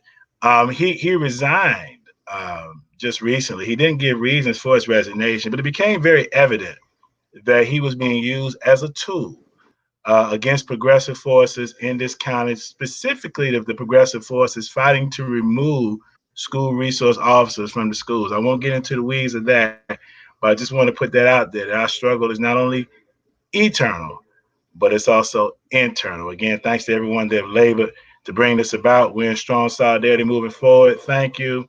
We love you for not only inspiring, but also continue to inspire us, the fighters. I want to let you know, you all inspire me to keep pressing on, to keep pressing. So I love you. I love each and every one of you. And thank you for all you give and all you do. Appreciate that, Brother Jonathan. We're going to move right along. Next on my screen, I have Ashley.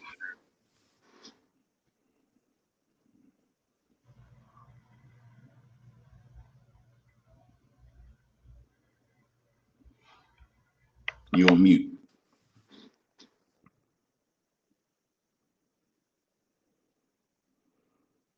Okay, for you. I'll tell you what. Let's work that out. We'll come back to you. So next on my screen is Nicole from Out for Justice.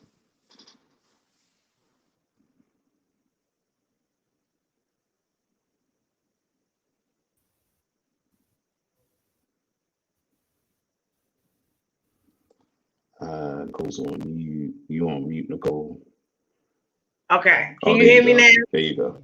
Yes, ma'am. Okay. Give me a thumbs up if y'all can hear me. Mm-hmm. I'm biting Jonathan. My name is Nicole Hanson, and Hanson Mundo, and I am the executive director of Out for Justice, an organization that has been in existence as far back as 2007. It's just like a group of folks who formerly incarcerated people who wanted to change their trajectory and change laws and policies that impacted them, and then formalize them somewhere around 2012. We are a group of men and women and young people who have been directly impacted by the criminal justice system.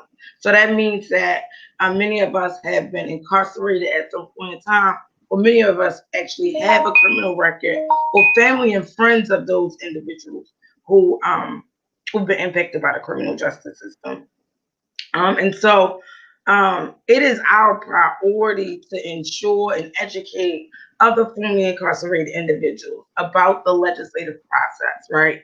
And how that works and how we can inform many decisions that are made by, in particular, the state representatives that we will be advocating to come January.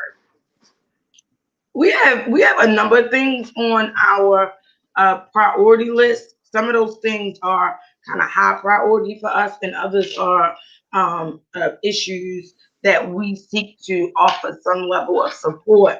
But for the purposes of time, I will talk about two issues, which is one, the women's pre-release. And so for those of you that do not know, when you are a woman and you are within 18 months of your release,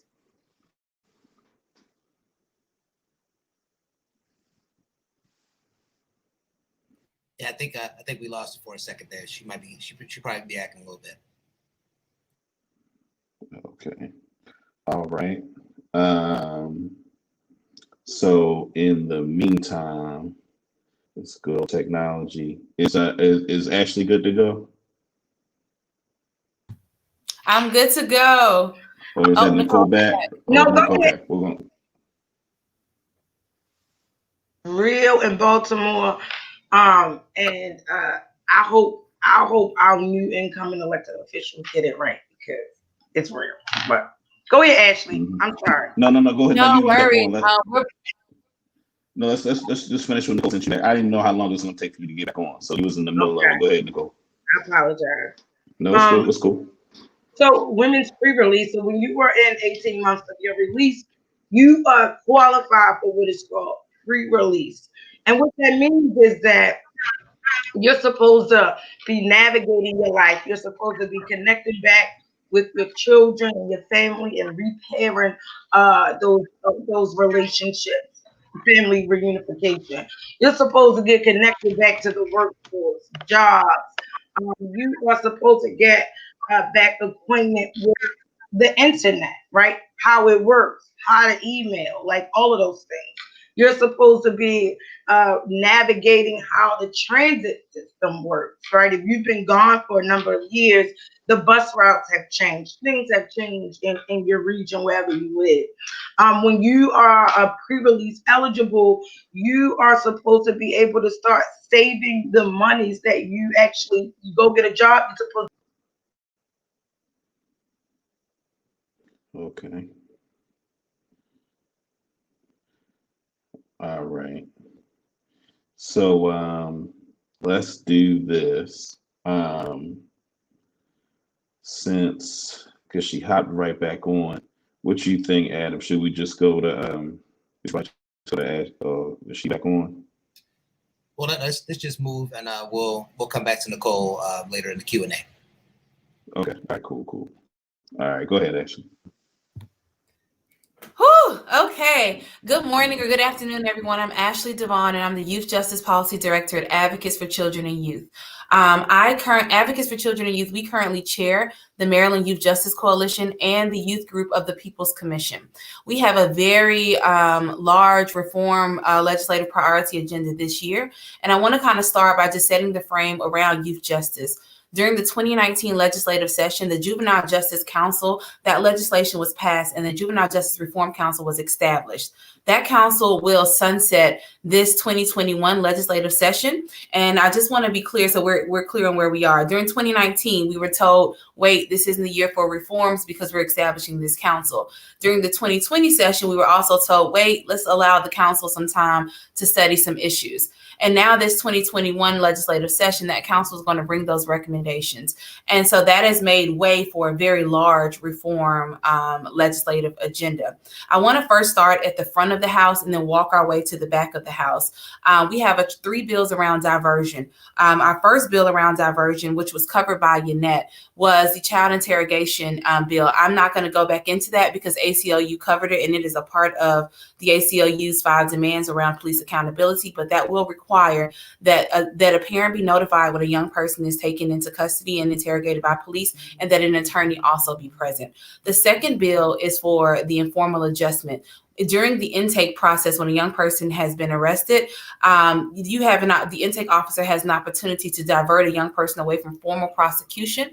And we are asking for that informal adjustment process to be extended to the time of trial when more facts of the case are available. That will mean that the judge, prosecutor, or defense attorney can request that case be sent back to intake and a young person be connected with the diversion program. This bill passed the House last year, but we simply ran out of time due to COVID on the Senate side. 2025. The third bill is a brand new bill that will be sponsored by Delegate Crutchfield. This bill will do what the state of Washington did in 2012 and the state of California did in 2013 by establishing a diversion inventory. We know that we have gaps throughout our state. And what we want to make sure that we do is have an equitable amount of resources from the Eastern Shore to Southern Maryland. And this inventory will allow for more evidence-based programs that are that are culturally competent, and programs that are gender responsive. And so those are the front end of the bills. When we get into detention and sentencing, we have a new bill as well that is going to memorialize the actions of the Department of Juvenile Services during COVID. And we saw a 56% decrease in the total incarcerated population of young people, and 3 youth facilities closed. What traditionally we had seen was that people were saying the kids that we put back in community during this COVID-19, that they couldn't be served in community. So we want to limit the out-of-home placement of young people for misdemeanor offenses and decrease the amount of young people that we send for out-of-state placements. The next bill that we have is going to limit life without parole for juveniles. This is a strong bill, and we have bipartisan support. And we believe that this bill is going to get done this year. And this will be the easiest bill that we have, because our neighboring states of Virginia and the District of Columbia recently did this. And we know in Maryland that this is something that has to be done. The next bill, Senator Carter alluded to this during her introduction when she talked about the fact that we incarcerate the largest amount of emerging adults, leading states like Mississippi. We are going to stop the use of exclusionary offenses in the state of Maryland. That means the 33 automatic charges that we have to charge young people as adults and to force them into the adult system. We're going to stop that. We want young people to start in our juvenile system, and where appropriate, the judge has the authority to waive those young people up. Instead of looking at what we have in most jurisdictions similar to Baltimore City, where 88% of the total population of young people who are charged as adults are waived back down to the juvenile system. And the last bill that is of a lot of importance to us is data. We do not have a tremendous amount of data on the outcomes of young people who are charged as adults. And Delegate Crutchfield, as well as, surprisingly or not, and it's very interesting that I'm going to mention this here, Senator Castley, have 2 different bills that will require data from our court system and our prosecutors on how we charge and treat young people as adults. The SRO bill, the removal of school police officers, was already mentioned, but that is again a part of our legislative agenda, and we are working that bill in partnership with the Coalition to Reform School Discipline. And those are our full catchment of bills. We know that it's important this year that we don't leave anything on the table. We can't leave police accountability, and we cannot leave the reforms to juvenile justice. Senator Carter also mentioned the 2020 state rankings report, and that Maryland, of all the states in the country, would rank last. We are falling behind states like Mississippi, Georgia, and Alabama in how we protect the rights of our young people. And this is going to be a year where we must move the juvenile justice reform so that we can do a better job in providing equity to all kids in Maryland.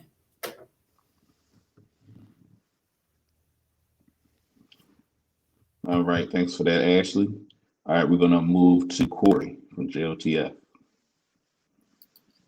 Can everyone hear me? Yes, ma'am. Thumbs up if you We all can. doing that now? Okay, all right. I'm so glad to be here. My name is Corey Johnson, and I am the Senior Policy Research Analyst here at the Job Opportunities Task Force. A little bit about our organization for those who are unfamiliar with our mission. JOTF is committed to providing low-skill, low-wage workers educational opportunities and meaningful employment opportunities. What we also recognize here at JOTF is that the workforce encompasses varying identities, and often many employment issues are impacted by structural and institutional inequity, to include racism. America's first labor system was the transatlantic slave trade, which is particularly important because it created our current employment structure, where we have been institutionalized to devalue Black labor and the Black labor force.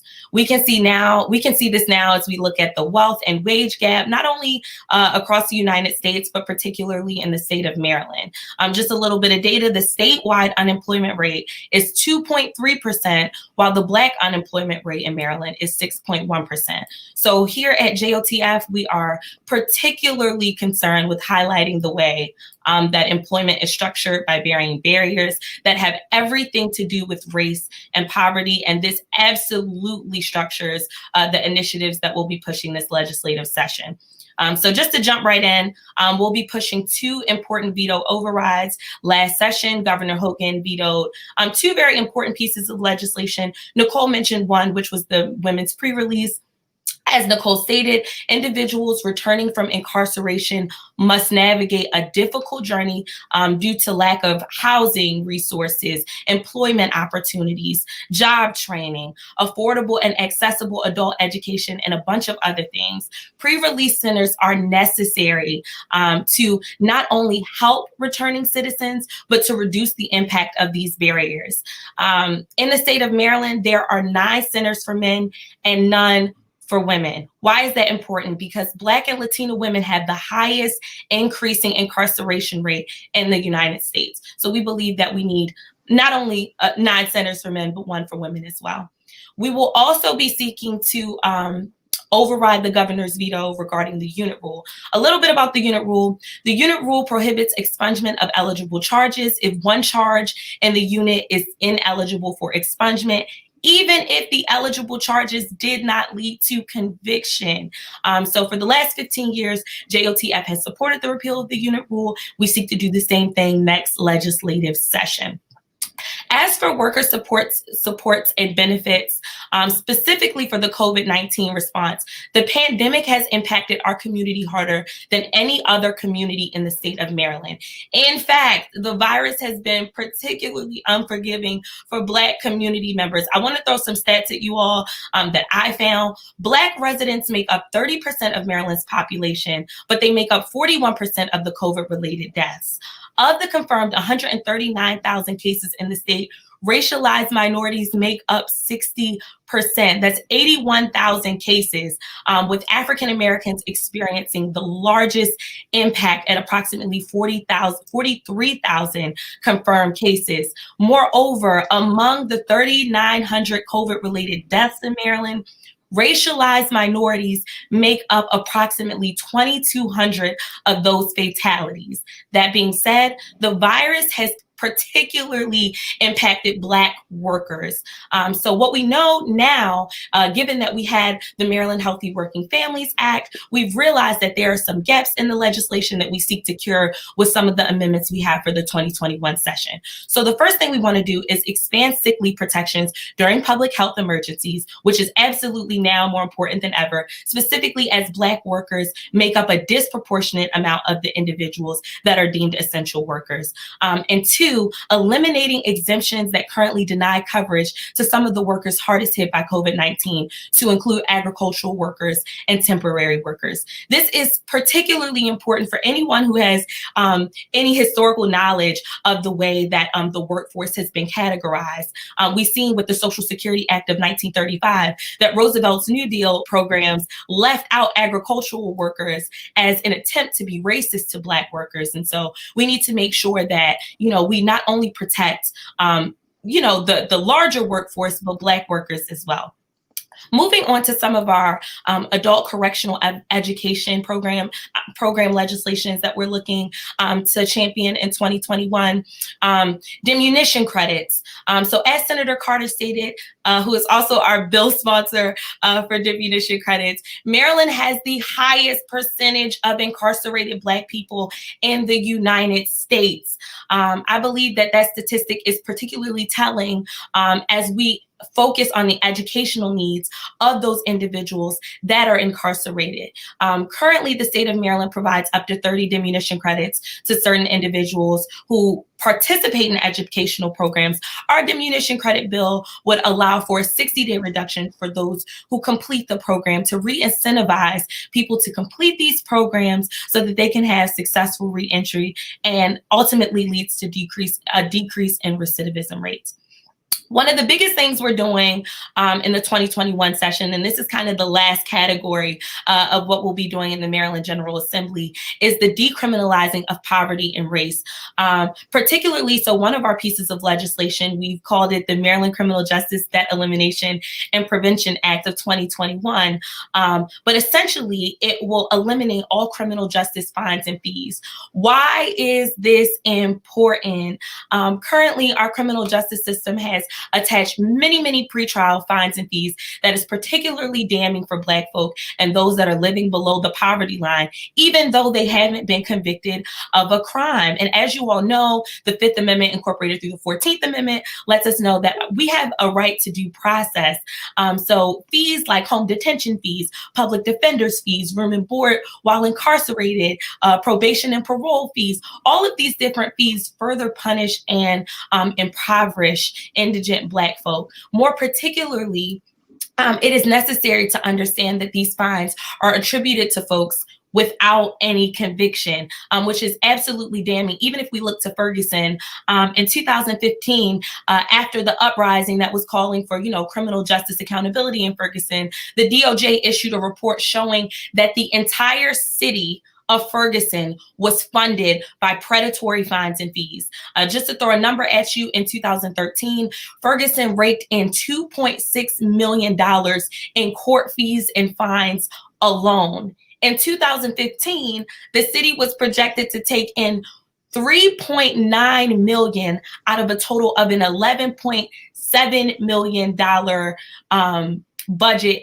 I'm sorry, in terms of $11.07 million in terms of general revenue funds, which we see here that literally an entire city financially is built on the backs of the poor through a criminalization of poverty. So that's something that we want to definitely eliminate coming into 2021 for the Maryland General Assembly. I know I don't have a lot of time left, so I'll just run quickly through our last two big initiatives. One is automatic expungement of non-convictions. As I stated before, we have due process rights, so it's absolutely absurd that non-convictions are not automatically expunged, even if our state believes that there's financial concern. If the state has not met its burden of conviction, then their inability to meet that burden should not burden innocent people in our communities. The last thing I want to talk about really quickly, sorry, Davon and Adam, is GPS monitoring. We specifically want to make sure that there are indigency determinations during the pretrial phase,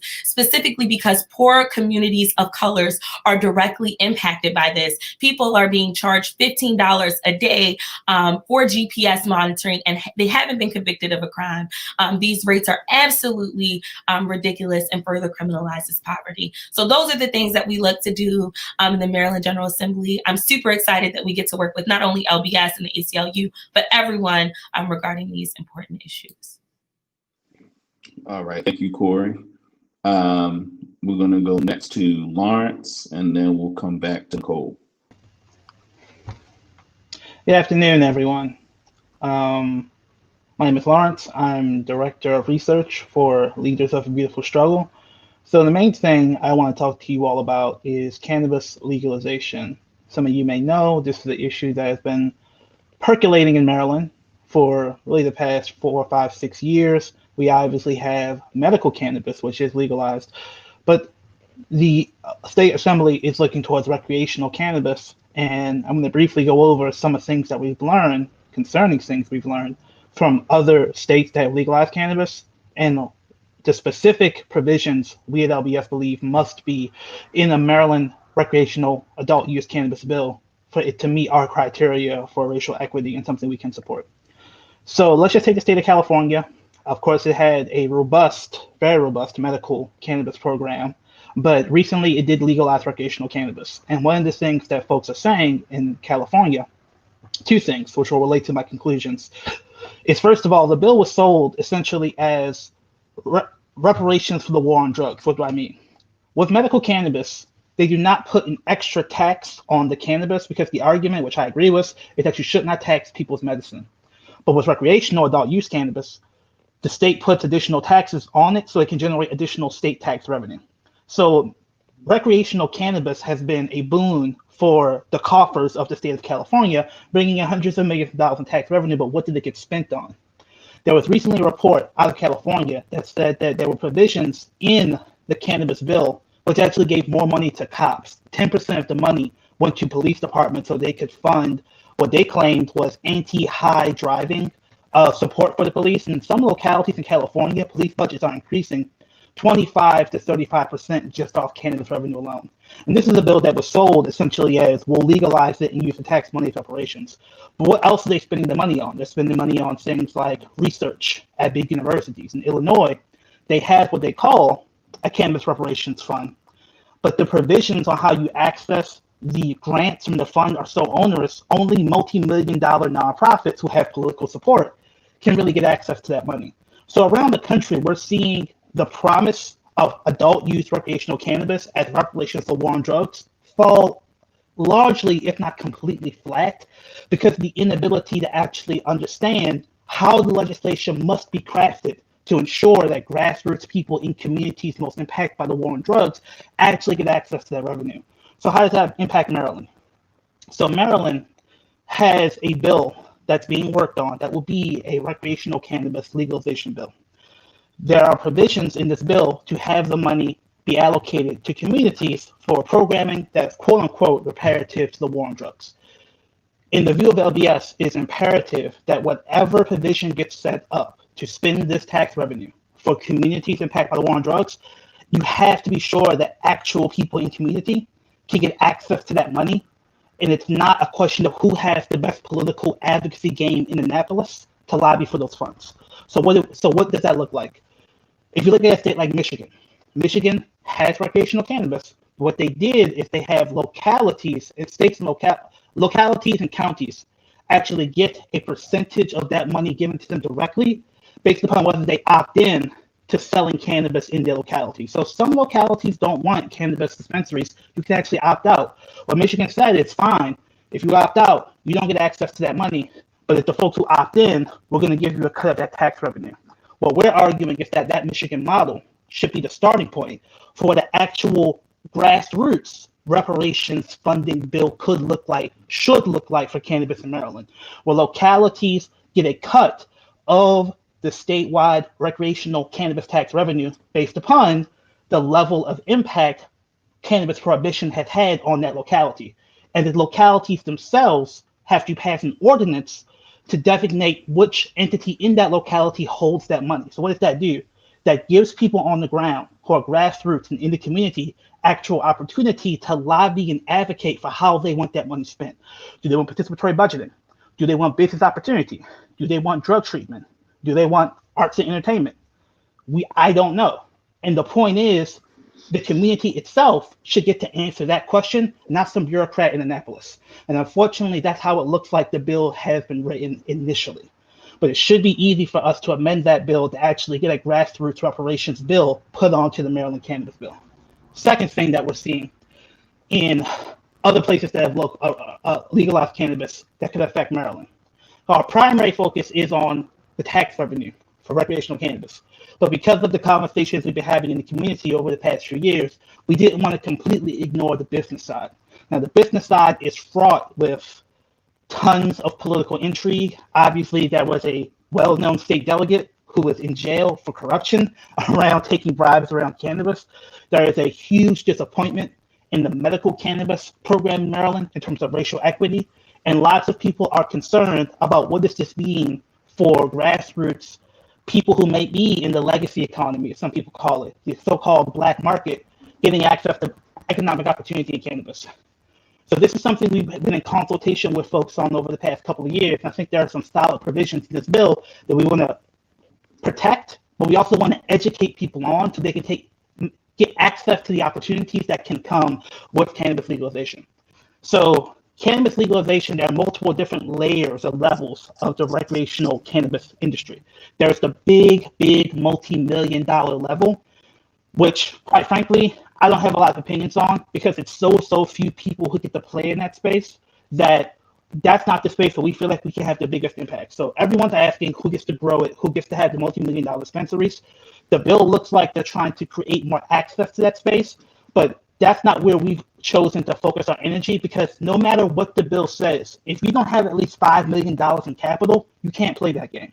Most of the people who we're choosing to advocate for, they may get a job from the people who own that stuff, but they won't actually be able to be entrepreneurs and have ownership in that space unless they have $5 million in capital, even more for a large-scale growing operation. But what is available, what is in the bill that can actually meet the community's request to have entrepreneurial opportunity in cannabis for people who have on the lower level of the capital scale? So there are multiple levels of the cannabis economy that are not the huge growers who frankly monopolize the conversation. So you may not hear about this stuff, but there's lots of economic opportunity in things like having social consumption spaces, like party spaces, social use spaces where you can use cannabis in the community. There are smaller scale growing operations that some people call cottage industry cannabis operations, small scale growers. There are folks doing things like edibles. There are folks doing things like transportation.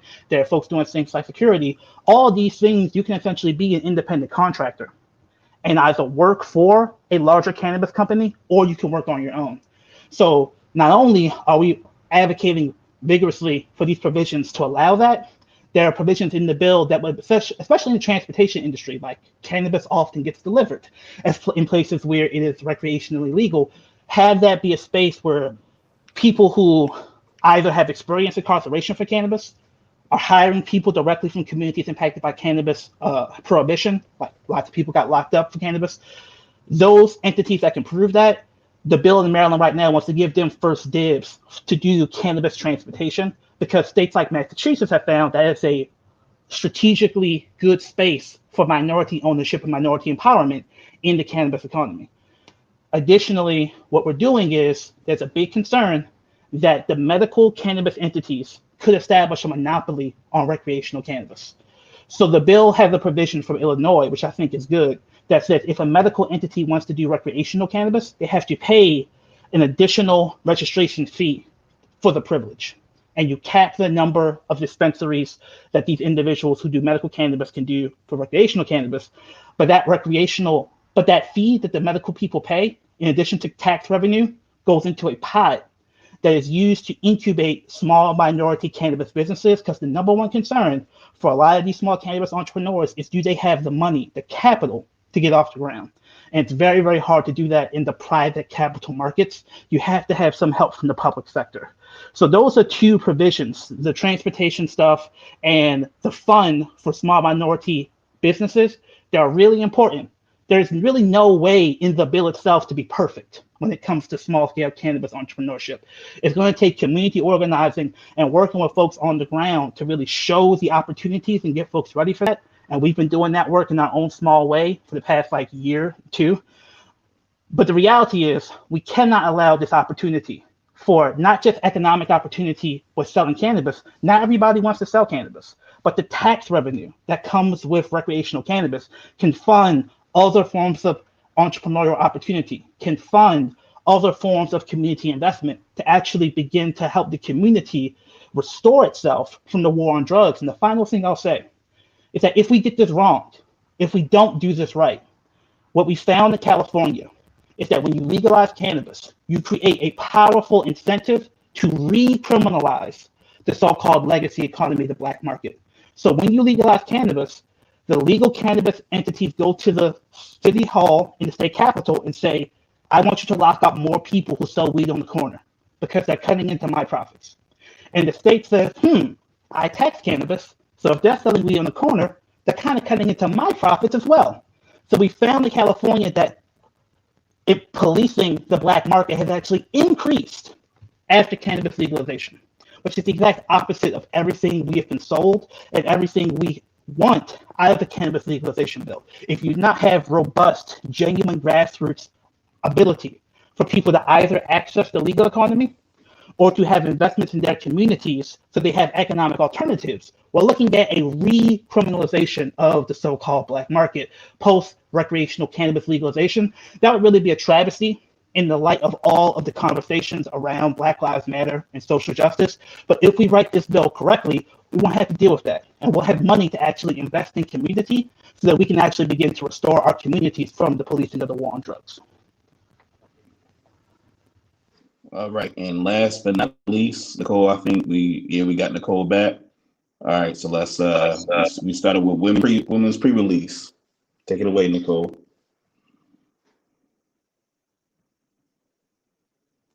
Adam, you gotta get her off mute, Adam. Yeah, you on mute. I think Adam's gotta unmute you. Oh, there you go. Okay. You unmuted me, Adam? Okay, great. So the digital divide can't hold a sister back. That's all I'm gonna say. Never that. And thank you, Corey. I mean, you explained our issues with women pre-release so eloquently, and I'm so proud of you, Corey, and the work you're doing over there at JOTF. You awesome. Pre-release is a woman's equity issue, right? We cannot be frustrated with the fact that our families are not being able to access jobs, that people are not equipped to handle many of these 21st century jobs, when in the state of Maryland, we have not made a real investment in our women coming home from prisons and jails, right? We are mothers, we are sisters, we are aunties, we hold down communities, and many of us are ready and willing to get our lives back started and be productive. But unfortunately, we live in a state that has not seen investing in women as a priority, right? Many of our women who are pre-release eligible are subjected to a mandatory minimum, a maximum security institution. There's only one women's prison in the state, and that is at the MCIW Jessup. And we all know, many of us advocates, criminal justice advocates, and all of us women who have been in those prisons before, we understand that a maximum security institution is not equipped to navigate women to successful reentry. We find that many of the women who do get to go out and work are subjected to jobs at a truck stop. How traumatizing is that if you are a woman who were abused by men or who was sex trafficked to be have to work at a truck stop? This is a piece of legislation that we worked over 3 years to make happen. In the first year, our bill wasn't even heard by committee. In the second year, couldn't even get it out of committee. And we are thankful to our sponsors, Delegate Crutchfield and Senator Murray Washington, for working with us and believing in us and being able to, fight with us over the years to ensure that this piece of legislation is something that the state must invest in. We know that it will cost more if the state does not invest in women coming out of prison, because then there's a ripple effect. When women are not equipped to run their households and to compete for 21st century jobs, then that impacts our children, right? And we hear a lot about youth and the struggles that youth are having, but many of us do not realize that some of those youth have mothers that are incarcerated. And so we have to make sure that we invest in people, because when we invest in people, the return is indefinite. And so this legislation passed in the House and the Senate last year. And unfortunately, like much of our progressive policies that passed out of the House and Senate last year, Governor Hogan vetoed them. He vetoed Unirule. We have to go back and override the veto for Unirule, as Corey talked about.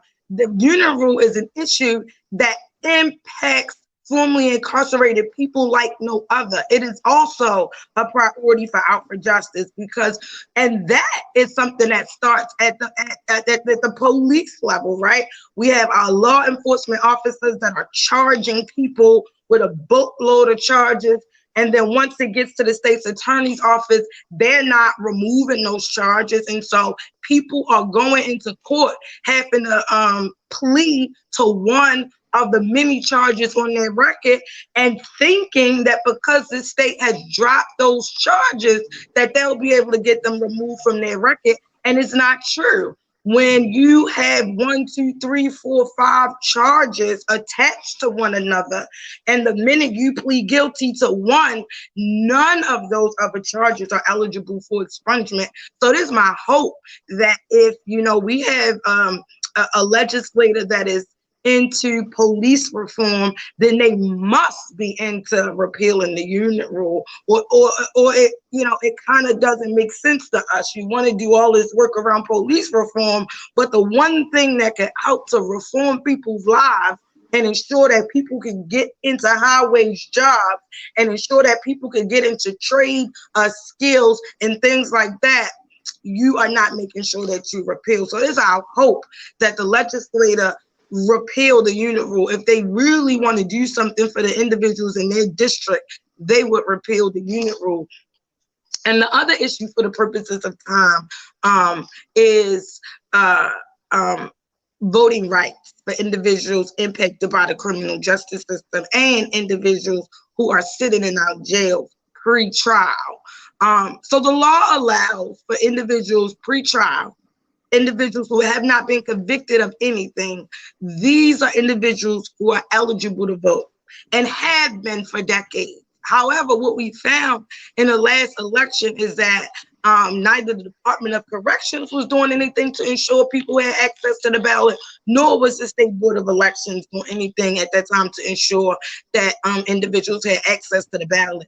So Out for Justice, we led a very aggressive campaign that put us on a work group that we spoke with the State Board of Elections almost every week, week after week, and asking them, hey, are you going to make sure that the population that you say should have access to the ballot are able to have access to the ballot? Out for Justice, we registered over 300 incarcerated citizens and engaged 1,000 incarcerated and formerly incarcerated citizens. We physically, during the pandemic, went into Harford County and Carroll County jails, Howard County, I'm sorry, and Carroll County jails to register individuals. We know that about 746 individuals in jail at any given time are eligible to vote. We are making sure that the bill that we put in last year that was sponsored by Delegate Mosby and Senator Chris West, this legislation would have ensured that the local jails and the Department of Corrections work together to ensure a program that would ensure individuals in our prisons and jails have access to the ballot. It would have allowed for the State Board of Elections to do a report back every year, how many people registered, how many people actually voted. So we are introducing that legislative again with just a couple of tweaks, because what we saw during the primary election, we actually had hands-on knowledge of how this thing could really work, given the fact that we were in those jails, given the fact that we actually had wardens come on our show and talk about that this is something that can be done if the warden of that institution wanted to do it. We had discussions with other wardens who felt like it was not moral for individuals to be able to vote in pretrial. And we had to explain to them that, you know, what you think is moral has nothing to do with the law. Delegate Janelle Wilkins will be our lead sponsor in the House, and Senator Chris West is going to be our lead sponsor in the Senate. And you know, my ask is that Marylanders across this state email your legislators and make sure that much of the legislation that was talked about today is a priority for them, given the fact that that the time that we have with our legislators is going to be different this session, y'all. We're not going to be able to physically talk to them, touch them. We're not going to be able to stand outside of their office and give them the looks. We're not going to be able to listen in on what's happening in committee or what's happening in caucus. And so it is going to be imperative that these individuals have access. And also, you're right, Karen, these are individuals sitting in our prisons and jails that have not been found guilty. They are innocent until proven guilty. And so it was a problem for us that this population was being left out of the election process. If you go to the Alfred Justice website and the Value My Vote website, you'll see all the amazing things that we were able to do. We handed down a list of recommendations to the State Board of Elections. We were supported by groups like Common Cause, Job Opportunities Task Force, Amy Cruz and Dana of the ACLU. And this was a phenomenal year that we ensured that something that had never been done before. The State Board of Elections had never issued voter registration packets into any pretrial detention centers. It never did anything formal to ensure that individuals had access to the ballot. And so with us continuously applying pressure on them, they finally did it. We were able to facilitate a packet that included voter registration forms, absentee ballot, infographics for people who had trouble with words. It was in English and in Spanish that went out to PG County and Montgomery County. The work we did was just amazing. I could not have done it without the members at Out for Justice. Many of us, and what we found though, just recently, even though we thought we were getting on the nerves of the State Board of Elections, in their most recent report out to the citizens of Maryland, they mentioned Out for Justice as partnering with them. And they mentioned the fact that they, for the first time ever, they got this information into our prisons and jails. And so we should not have too much of a problem this 21 legislative session, given the fact that we have the support of the Department of Corrections, who came out with their voting plan. And while we had some issues with that, at the end of the day, they made an effort, right? And so we got back to the Department of Corrections and said, hey, here's the things we had issue with in your voting plan or your voting program. Work with us to help fix that, right? And so we had the support of the State Board of Elections as well. And so we're looking to a successful session where we can make sure and get something in law that requires not only the Department of Corrections, but the individual detention centers and wardens and sheriffs around the state that they must ensure individuals have access to the ballot. We know at the time that we was pushing for this in the beginning of the general election, the State Board of Elections wasn't even sure how they could go about getting any list of eligible voters in our prisons and jails. And so Out for Justice took up the challenge, and we got the State Board of Elections about 7 lists, and each list had up to 300 eligible voters in pretrial detention who were eligible. And so we got the list of Howard County, Carroll County, Wacomico County, but the more progressive cities like Baltimore and Prince George's County was a little bit difficult to get access to.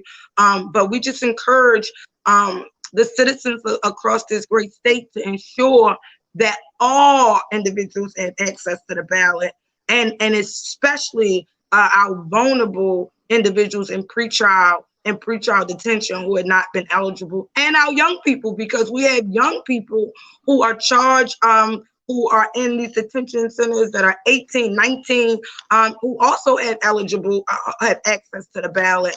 And so it is important for us to not only make sure that they have access to the ballot, but make sure they have education and become more civically involved. And those are the things that we set out to do during the general election, and was very successful at it. Appreciate that, Nicole. Appreciate all the panelists for laying out the legislative agenda. What I would like us to do now, and if you're not talking, put yourself on mute. So what I would like, we're going to have a conversation. What I want to do is pose a few questions, and if you want to answer it, just stick a finger up, and I'll call on you as I see you kind of raise your hand. So the first question is, a lot of the things that you all talked about, in many respects, is pretty straightforward, right? These are things that shouldn't be difficult things to convince people are issues that should be prioritized. Corey mentioned the predatory way in which fines and fees are levied, right? Where poor people's money is being extracted, right? That shouldn't be hard for people, to figure out. When we talk about, policing, how, the investigatory records of police officers are prohibited from public view. These are examples of the kind of things, and all the things that you all talked about are things that should be really straightforward. In a state like Maryland that proclaims to be so progressive, how would you all describe the reason why the things that we're advocating for are so difficult to get through such a Democratic Party stronghold that proclaims to be as progressive as we hear the Democratic Party describe itself in Maryland? I'll start with Corey and then that. Okay, and I think that Senator Carter said it best, is that people are not just people or individuals that support individual things, but that they are beholden to institutions that serve other goals. And so I think that, one, it's important to understand that when you have institutional interests, they supersede any of the interests that you might have with your community, with your people, anything like that, really. And so I think that that's the first thing. I think that the second thing is that people have an overt interest, and Derek Bell talks a little bit about interest conversion and how Black communities need to be able to leverage our interests with state interests, which is oftentimes very, very difficult because states are propped up on institutionalizing violence against Black people.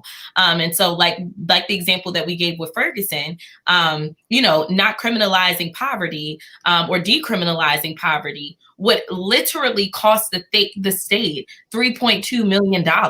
And so that's something that some states are just unable to do. So while it sounds really, really piss poor that we are, providing all of these different fines and fees against the poor that they likely can't pay, and creating debtors' prisons, and it sounds absolutely crazy, we need that $3.2 million.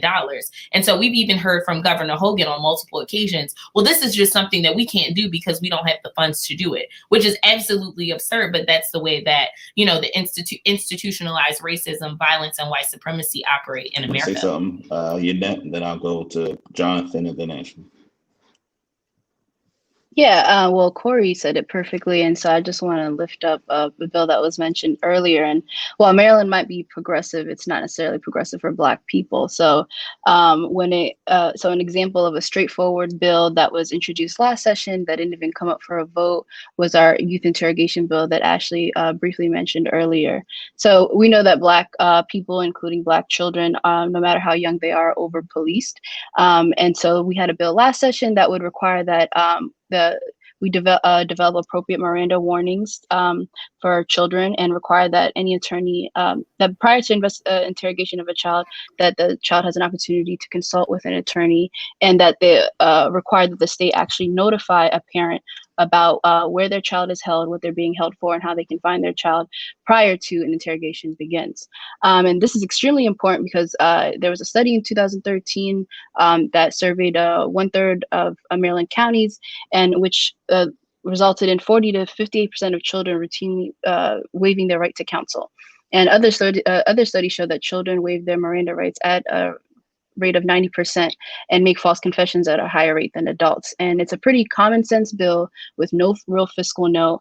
And what we found is that some legislators seem to be more concerned about figuring out how law enforcement officers are going to be able to still at will question children on the street, or what evidence would be admissible in court, than they are actually about protecting the constitutional rights of these children. So that's just an example of some of the straightforward bill that we seem to be having trouble with that really should just are really common sense bills. Then Ashley, then Sakir.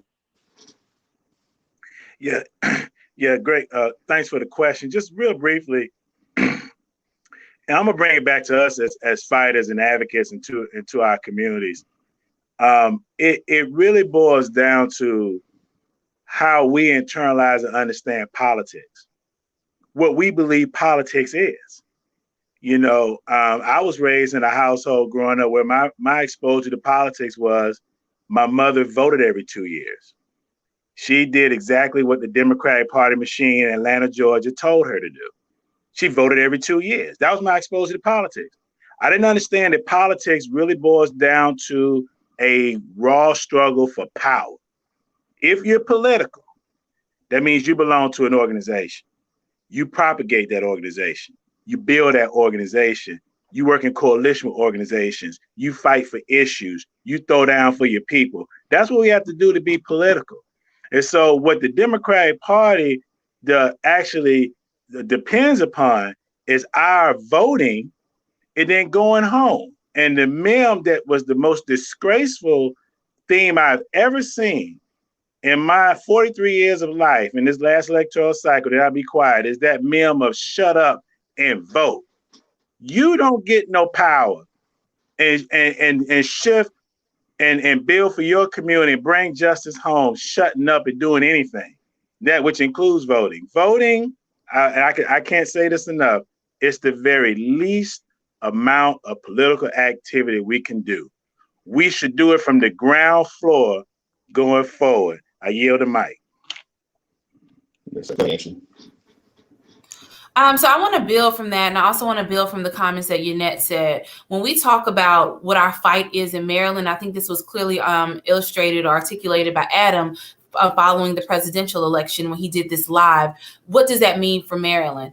Our issue in Maryland is not Democrat versus Republican. It is liberals versus conservatives. So when we elected the largest freshman class to the Maryland General Assembly, at the exact same time, the Democratic Luke Clippinger was put as the chair of the Judiciary Committee. He has single-handedly taken many of our progressive criminal justice and juvenile justice bills and hindered them from even getting a chance to get to a vote. So when we talk about what reforms are needed in this state and what reforms have to happen in youth justice, we know that child interrogation is something that is common sense.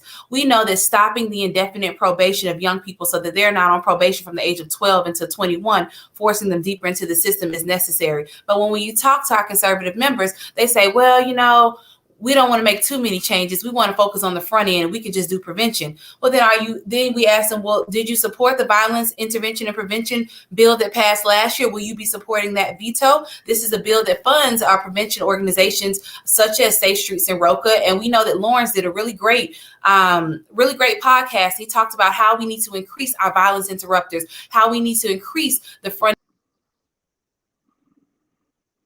All right. We lost Ashley. So when she comes back, we'll let her finish. You go ahead, Zakia.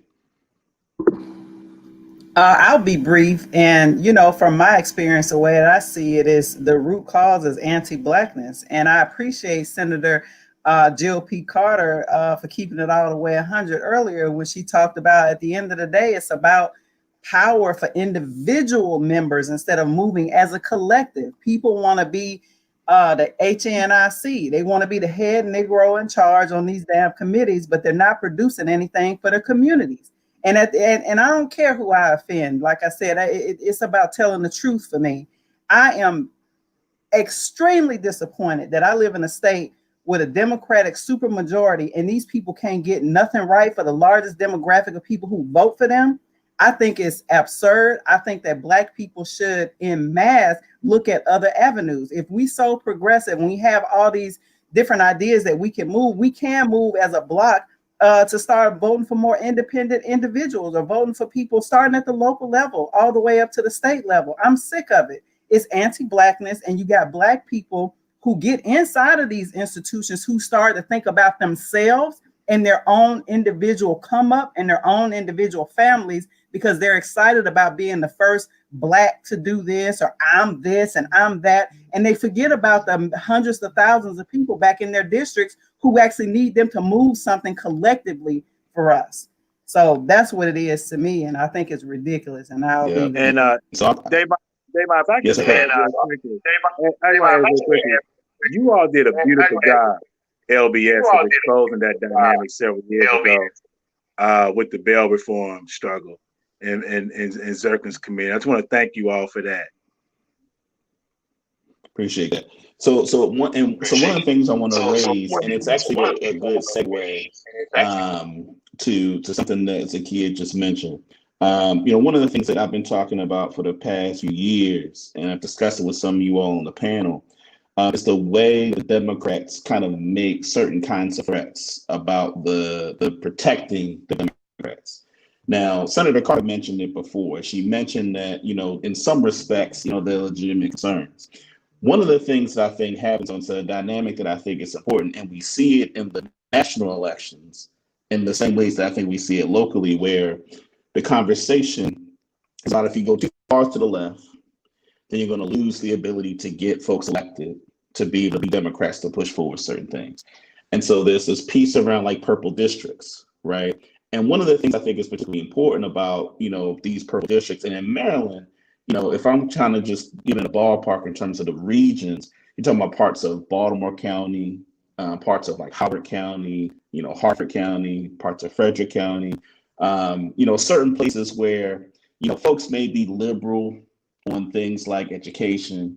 They may be liberal on things like LGBTQ issues. But when it comes to like race, issues of public safety, criminal justice, it's a place that they tend to be the most conservative. And I think a part of what many of the issues that we're raising today are the kinds of issues that actually confront most directly the particular kind of conservatism that Democrats push back against, which happens to be maybe the issues that most directly impact Black people. So one of the things I want to use as a segue, you mentioned, in the way that I would phrase it, is the way in which injected and internalized oppression amongst Black folks manifests itself in terms of the way that the issues that we raise gets pushed back.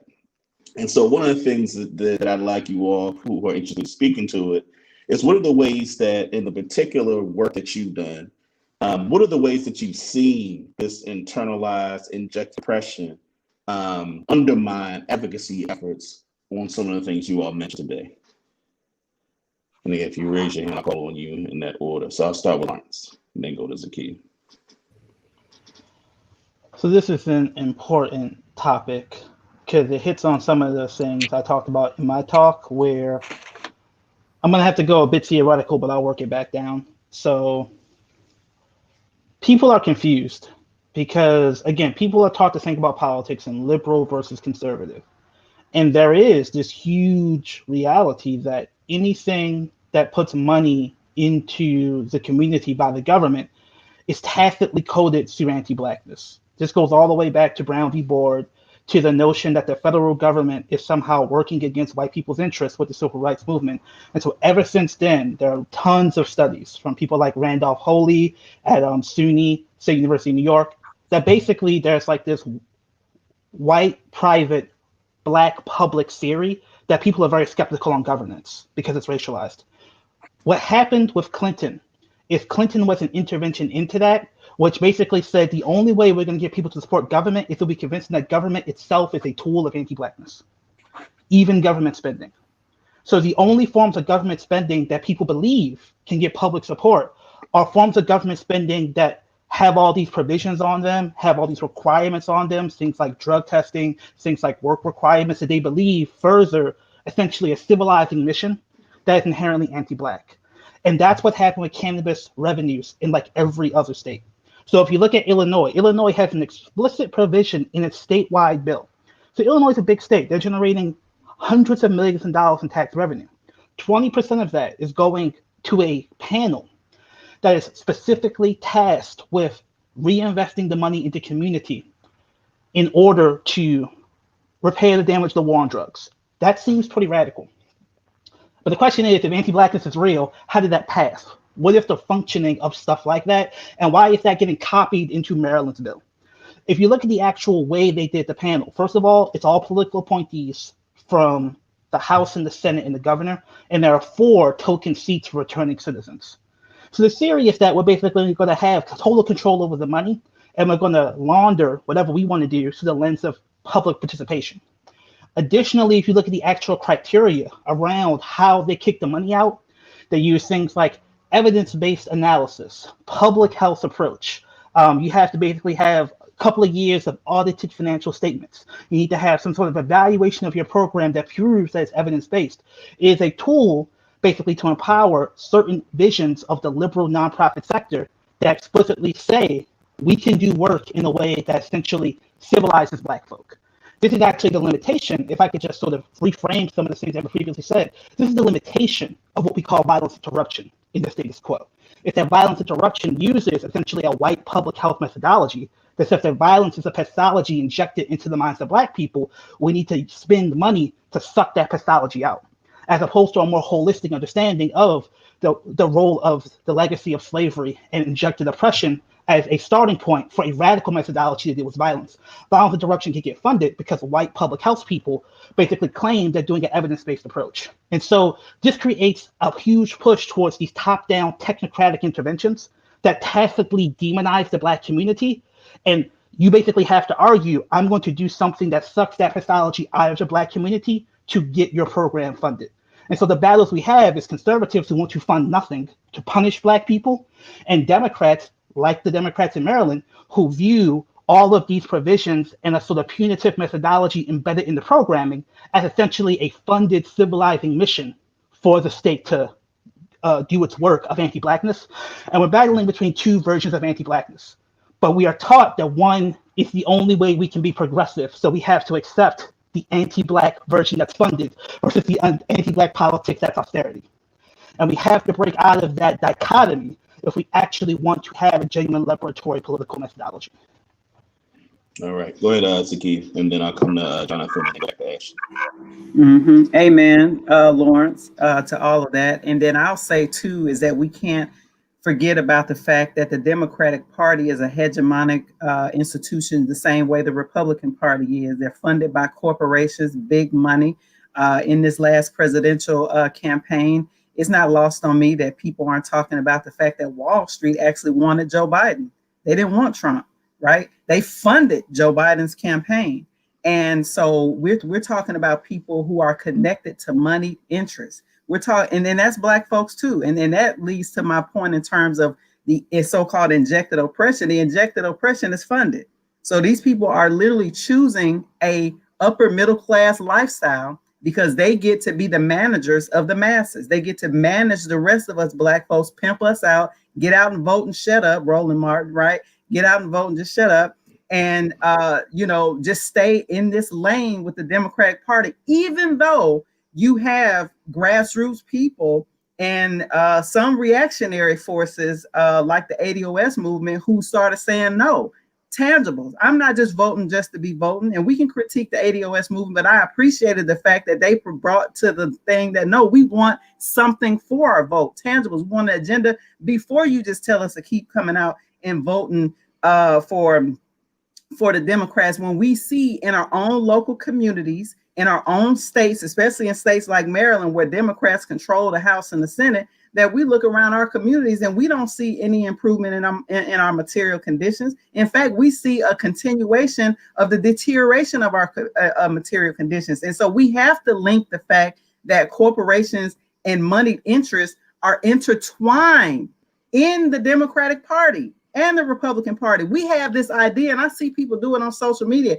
Oh, look at the Republicans stopping the stimulus money. Excuse me, Nancy Pelosi has something to do with that as well, but we just don't want to talk about that.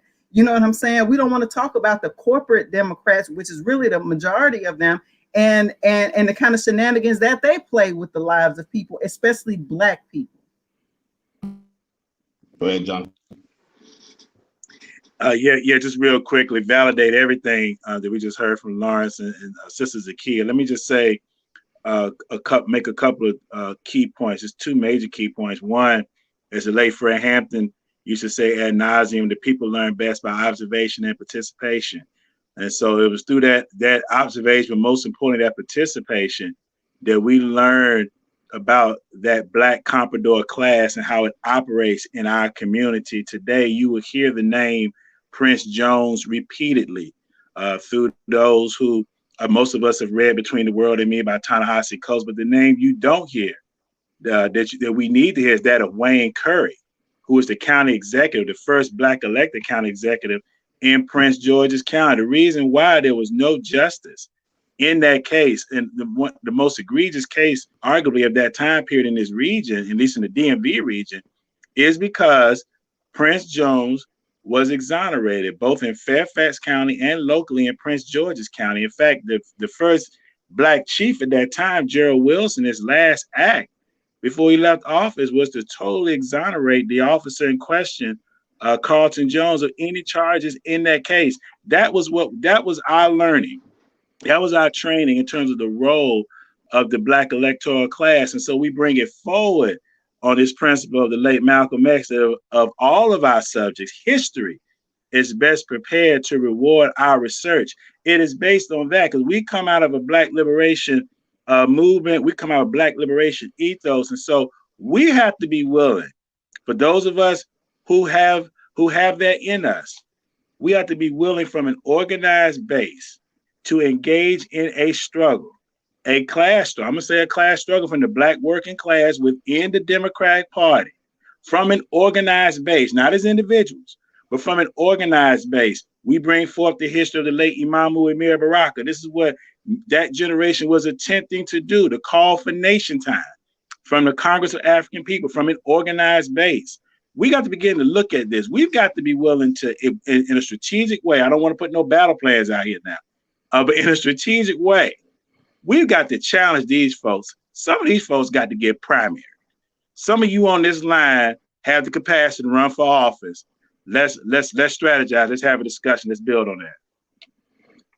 Ashley, did you want to finish what you were saying? I do, and I wanted to just highlight and say, Lawrence, those are incredible comments. And if you see Nicole and I are jumping on and jumping off, we stay in the same district. We're both in the 2nd. We're both in the 45th. And this is one of the strongest voting blocks here in Baltimore City, but yet the digital divide is real. We have security cameras and all other things popping up everywhere in our neighborhoods, and everybody in this neighborhood is having trouble getting online for school and getting online for work, and every 2 seconds we're getting jumped offline. We have to address the equity issues that exist in our community. So I just have to say that one piece, but I wanted to link back to the overall comment here, and that when we look at the SRO issue, the advocacy community is putting an incredible amount of pressure on our legislators to move the SRO issue. But many of our legislators are saying their constituent base is not interested in moving SROs, and primarily their constituent base of people of color are not interested in moving this issue. And so that leads us to have a greater conversation about the doctrine of locking up our own.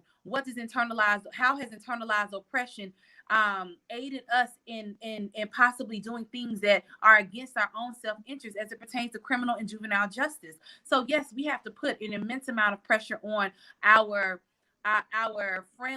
people who are friendly to our face, like our delegate Luke Clippinger, who's the chair of judiciary, who is one of the kindest men you will ever meet, who will smile in your face but then stuff your bill in a drawer. But we also have to make sure that our people of color in these communities all across Maryland are picking up the phone and saying, you know what, legislator, I want you to move on SROs. I want you to do what's right for children. I want you to center prevention and fund the organizations doing the work, and not use that as an excuse to undermine youth justice reforms. So I think that we have multiple action points that we have to have. We have to put pressure on our legislators. But if I have to take a moment of kudos, and I would say in 2019, there was a major shift. There was a major shift with the energy of Delegate Stephanie Smith and more progressive members coming into the Legislative Black Caucus, who had to, just as was stated before, who put that challenge on our conservative Legislative Black Caucus members who have been there for years, who were unwilling to move on a progressive agenda as it pertains to people of color. We need to make sure that the constituent base supports them and we keep them in office. This is the junior year of their 4-year term, and next year they're going to be up for election. And we are asking that this is the year of risk. This is the year that you lead with everything in you. We are going to be the first legislative sessions that happen after this new election. And we have the largest legislative Black caucus. And our legislative Black caucus has to stand up and show every other state and every other constituency that they are willing to say and do the work of Black people and do the daring work that is necessary to move these reforms. And so I just think that there's a lot of stuff that has to happen from the constituents to the individual folks that are listening and watching to us continuing to put pressure on our legislators. Can I respond really quickly, Yeah, Davon? yes, ma'am. Go ahead. Just real quick. And I've heard that, and it's particularly around the SRO issue, and I appreciate Ashley bringing that to the fore. And I had to actually respond to that on a statewide call one day, and it was mostly, well, actually it wasn't a statewide call, it was a Montgomery County community call, and obviously it was mostly white people on the call, white liberals who are sympathetic to the issue, right? Like, yeah, but you know, we want to do it, and you know, and all this other stuff, but it's just not a doable thing, and I reject that. Y'all force shit down Black people's throat all the time that we don't agree with. I reject that because there are other issues, so-called in purple districts, that Republicans don't agree with, particularly reproductive rights and sometimes LGBTQ issues. But Democrats stand strong on those issues and they move forward with a lot of those things regardless. I believe reproductive rights is codified in Maryland, right? So they can be strong enough and get a 2/3 majority on certain issues. This again goes back to anti-Blackness. We have all the evidence you need that is common sense not to criminalize and over-criminalize Black children and putting police in schools when we know they're going to target our kids. And then you want to turn around and say it's not an issue that can move on. It is. I pushed back on that call and I said it is an issue. If you can stand 10 toes down for these other issues that you white liberals really care about, then you need to stand 10 toes down for this when Black people are disproportionately being impacted and being funneled into the school to prison pipeline, period. So I'm gonna go to Lawrence, and then I have one more question from me, and then we're gonna start taking questions from the audience. Go ahead, Lawrence. So that was a really good point, Takia. I want to kind of sort of piggyback off of that around, again, this notion about funding. So, because the last part of it is, again, I think getting to Davon's question of how do we, quote unquote, win over the purple districts. So we're trapped in what I call a neoliberalism trap, where because of austerity, because of this anti-Blackness being injected into how the Democratic Party does its funding, people see government not working. And so they get angry, and so they assume government can never work, so they're just less likely to support stuff. The institutional Democratic Party has no answer to that because they've largely been the people who are caping for all the stuff that has not worked. We, on the other hand, are liberated to actually tell people a compelling story, to explain to them why what we have invested in the past does not work. Because from our perspective, it does not utilize the culture and resources of people on the ground. So we can make a compelling story to say, yes, we agree with you. Government money has been wasted. But instead of saying, therefore, we should embrace austerity, we should stop funding the people who have failed and choose to invest money in people who actually have a fundamentally different methodology about how they do their work. I think one of the most compelling examples of this is drug treatment. With all due respect to the brothers and sisters who use 12-step as a liberatory methodology, 12-step's origins are white evangelicals saw it from Ohio in the 1930s. It is an internalization of largely self-hatred, and an internalization of powerlessness that tends not to work for a large percentage of Black and brown people. So people see us funding drug treatment, and they say, why are there still so many people addicted to drugs? It does not seem to work. The institutional Democratic Party can say nothing but give us more money so we can keep funding the same people doing the same, frankly, limited/crappy programming. We, on the other hand, could say, here's a story. The methodology that has been used in that treatment regime is fundamentally flawed. It's based on a flawed theory of human development. Addiction, to a large extent, is about connection and community, and 12-step teaches you to cut people off if they are a threat to your sobriety. We need a new liberatory model that teaches people to reconnect to community, that uses the strengths and culture of African people and or any other community experiencing addiction, and that is actually going to produce better results. And the reason it hasn't worked is we ain't funded that in the past. And people can say, that's interesting. I never thought of it like that. I'm willing to give that a try, because all I want is for these people who I deem junkies, even though we hate that term, again, purple districts, I deem these persons to be dangerous. I want them to not be on drugs anymore. So if you're telling me that can work, you are also identifying people who I don't trust, i.e. mainstream liberal institutions, and you're telling me you don't like them either. So we have, a level of interest convergence, or at least ideological convergence. We have a compelling story we can tell, and people just want problem solved. We can solve problems better than the institutional Democratic Party can, and the more we prove it through things like the Baltimore City Children and Youth Fund, the more we prove it through things like B City, the more we prove it through our grassroots advocacy, the more compelling that vision will be. So you wanted to add something before we move on? Yeah, I just want to quickly lift up, just to tie in with everything folks have already said, that the lack of inaction and folks not moving, especially around policing, has real consequences, and that is most of the time Black death. So every year after year, legislators will express how sorry they are. Will talk, speak directly to the families and let them know how sorry they are for their loss, and do absolutely nothing. And so if they don't, this session is really a test. And if they don't move, then we have to hold them accountable. And we have to remember who it is that supported which issues. And really, if they put up a fight to support them, even if it's not their bill, it's still something that is a priority. It affects their constituency. Especially when we talk about the MPIA, which gives us access to, which would give us access to police misconduct records. If we know who these officers are, who are routinely brutalizing people in the community, and the community continually is saying, this officer is doing this is what I'm seeing in my community, and it goes unanswered, that by default is the responsibility of the department and the state. They chose to ignore it, and as a result, more death has happened. So really, if they don't move on these important pieces of legislation this session, any further deaths that do happen is on their hands. The blood will be on their hands. So I just wanted to lift that up. So you want to say something, Nicole? Go ahead, Nicole.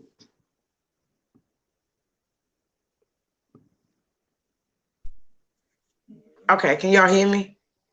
Yep. Okay, great. While I feel that policing is a problem, it is a priority, right? For many of the constituents that I represent and that come in my office on a day-to-day, or call my office on a day-to-day, sometimes they feel that because of the recent George Floyd movement and things, that now we have elected officials who will use policing as an out, right? I'm doing something on policing, so surely I'm progressive, right? When they, in fact, have not moved the needle on sentencing disparities between Black women and girls in our courts, right? Or they're not looking at ensuring that if we want to move any expungement legislation without removing unit rule, many of these expungement bills, and they're good, right? Expunging marijuana convictions, expunging this, expunging that. But without removing the unit rule, these expungement laws will not be effective to my demographic. And so, so many times they often feel that because of this newfound movement around policing, it kind of gives certain Black elected officials an out to not address things like mandatory minimums, right? To not address ensuring that we are decreasing funding in corrections in a way that push funding towards reentry. That they don't have to look at issues like healthcare behind the walls and see that a company called Horizon is aiding in the death of many of our incarcerated citizens, that people are dying in prisons of asthma attacks, simple healthcare issues, right? It allows them to not address the fact that maybe we should be moving to a state that is responsible for the healthcare of our people behind the walls, as opposed to ushering in some outside stock market company that is not really about providing adequate and decent or even mediocre health care for people behind the walls, but is more interested in money, right? And so, what we urge, right, is that while we're talking about things like policing, that we're also requiring them to continue to move on other things in our criminal justice system that they have conveniently kept quiet to.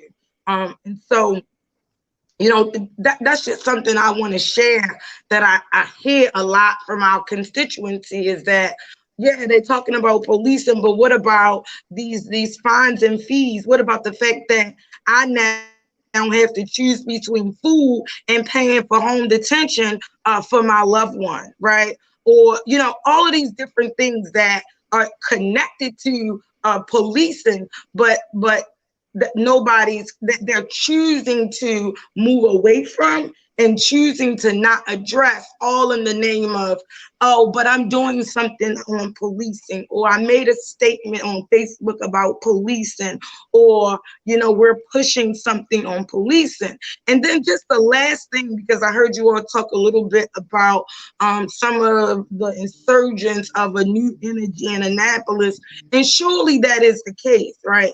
But we're at a place right now where we've elected in Maryland the first Black Speaker of the House, right? And while I appreciate her position and surely respect her position, many of the individuals that come to Annapolis are interested in Annapolis, and I'll just say it, if folks don't want to say it, she has to get rid of the old staff that she has. She has a staff, a chief of staff that operates as if she is the Speaker of the House. And that is a problem, because she is our barrier to the Speaker. We have sent several emails to talk with the Speaker and have not gotten on the Speaker calendar ever since the Speaker got in. But we see the Speaker show up at sorority events, and we see her show up at these other events, but yet her chief of staff has not made a way for the Speaker to address and talk to the advocates on the ground that are leading in much of these criminal justice reform work, and has the ear to the people on the ground. And so I urge many of you who live in Baltimore County, please email the Speaker. The Speaker is a very smart and intelligent woman. And I know that sometimes you don't get rid of old staff in a way to transition you into this new role, but she's into this new role. And it is really time to clean house in Annapolis in terms of these behind the scenes staffers who are really the gatekeeper to much of the issues that you all addressed, and why we're not moving the needle forward in Annapolis. And that's actually a good segue. So just a couple of things I want to mention. One is that one of the things that I think, Nicole, you're speaking to, that jives with what everyone has been saying, is the way that social justice has commodified many of the issues that we're talking about. That unfortunately, a lot of the issues that we're advocating for, unfortunately, legislators and others use them as bargaining chips in order for people to advance their own careers, protect their own position. And I think it's important that, those of us here and those of us out in the community that are doing advocacy, that we're clear that we're not merely advocating on our own issue as the panacea for addressing all the issues that we face, but that all of them are connected to the larger system of white supremacy, right, that creates a dynamic where all these policies are policies that these legislators will be afraid to advocate for because it will undermine their own position. And I think that's something that, in terms of people understanding the level of power that is in opposition to the things that we're dealing with, right? Because I think the only reason that policing, for instance, that's mainstream, is because it's so mainstream nationally, right? It's not an organic interest that happened as a result of people generally caring about it, right? And to the extent that other criminal justice issues have been raised to that level, it's only been because people see a particular personal, political, even in some cases financial benefit to being a person that can be associated with certain kinds of issues. So my last question before I jump into some of the questions from the audience is if you all can talk about some of the institutions that are the opposition to the issues that you're working on, and just describe the nature of the way that they wield their power in opposition to the things that you all have been working on. I would like to start. I would like to start. So, go ahead, Ashley. No, that was Ashley. It was Ashley. So we saw the Juvenile Justice Reform Council taking away and really dealing with some progressive reforms. And as soon as that work kind of got off, we saw Scott Schellenberger on Fox 45 using his media platform to undermine the progressive reforms that were moving forward. I think that we have to continue to watch the propaganda machine, such as Fox 45. I showed up in a numerous amount of articles with just my face, splattered all over Fox 45 with comments I did not give and feedback that I had not provided as an attempt to undermine the reforms moving forward with the Juvenile Justice Reform Council. I know, and we all know, that propaganda is going to consistently be used to undermine the legislative priorities that we have that move reform forward in this state. And we have to be able to counter that with real and accurate accounts of what is going on and what the actual reforms and needs are of the community. And while other folks are maybe thinking about their response to that, one of the things I want to add is, earlier we talked about the district piece, and we talk about how folks in leadership use that as a rationale to push back against many of our issues. And so there's certain individuals that I think represent the Democratic Party machine in ways that are kind of tucked away that people wouldn't necessarily see as kind of major force. So Scott Schellenberger, for instance, is someone who's a major force in that regard. Not only is he the state's attorney for our county, but I believe the chair or recent chair of the Maryland Association of State's Attorneys, right? And so I remember the battles that we had with Bobby Zirkin when he was chair of the Senate Judicial Proceedings Committee. And I was clear that in many regards, Scott Schellenberger was essentially writing the playbook that Chairman Zirkin was using as the way that he was governing, how he was running that committee. Nicole mentioned Alex Hughes is the chief of staff of Speaker Jones, who's the chief of staff under Mike Bush, another person who's, a Democratic Party loyalist, right? And somebody who on many occasions has pushed back against, really important legislative efforts. Ashley mentioned Luke Clippinger, somebody who, again, like as she said, nice enough guy, right? His day job is that he's a prosecutor in Anne Arundel County. So he's governing the way that he does his committee based on being a prosecutor, right? And that's something that needs to be brought to the fore when we think about the opposition, because that's a big part of the opposition. I saw you raise your hand, Jonathan. Just real quick. I was writing a few examples, and I was thinking of one I want to raise. I don't want to go through all of them. I think the most salient example that I will use for this discussion in terms of opposition is the case that's going to be on our agenda tomorrow for the Prince George's People's Coalition. It is the case of Archie Elliott III. One of the pieces that we learned early on as advocates and as fighters, the more we struggle, the more we know, is that once we're in those streets and we have the people in the streets, that is the time that when we have issues that are very pertinent to us, we got to hit it right then and there. There was a critical moment months ago when Aisha Brayboy was running for state's attorney a couple of years ago. And we were at a neighbor's house not too far from where I live, a local Prince George's People's Coalition meeting. And Miss Dorothy Elliott was there. Aisha Brayboy, the state's attorney, made her a promise in that room, June 24th, 2018, made her a promise that she would finally give Dorothy the files to her son's case. Her son was murdered in 1993, 2+ decades later, 25 years later. That mother does not have the files to that case. Aisha Brayboy, the state's attorney, made her a promise. When the masses were in the streets in the aftermath of George Floyd, and Dorothy and I were in conversation, she might be listening to me right now, so she'll know I said this to her. I said, Dorothy, now is the time.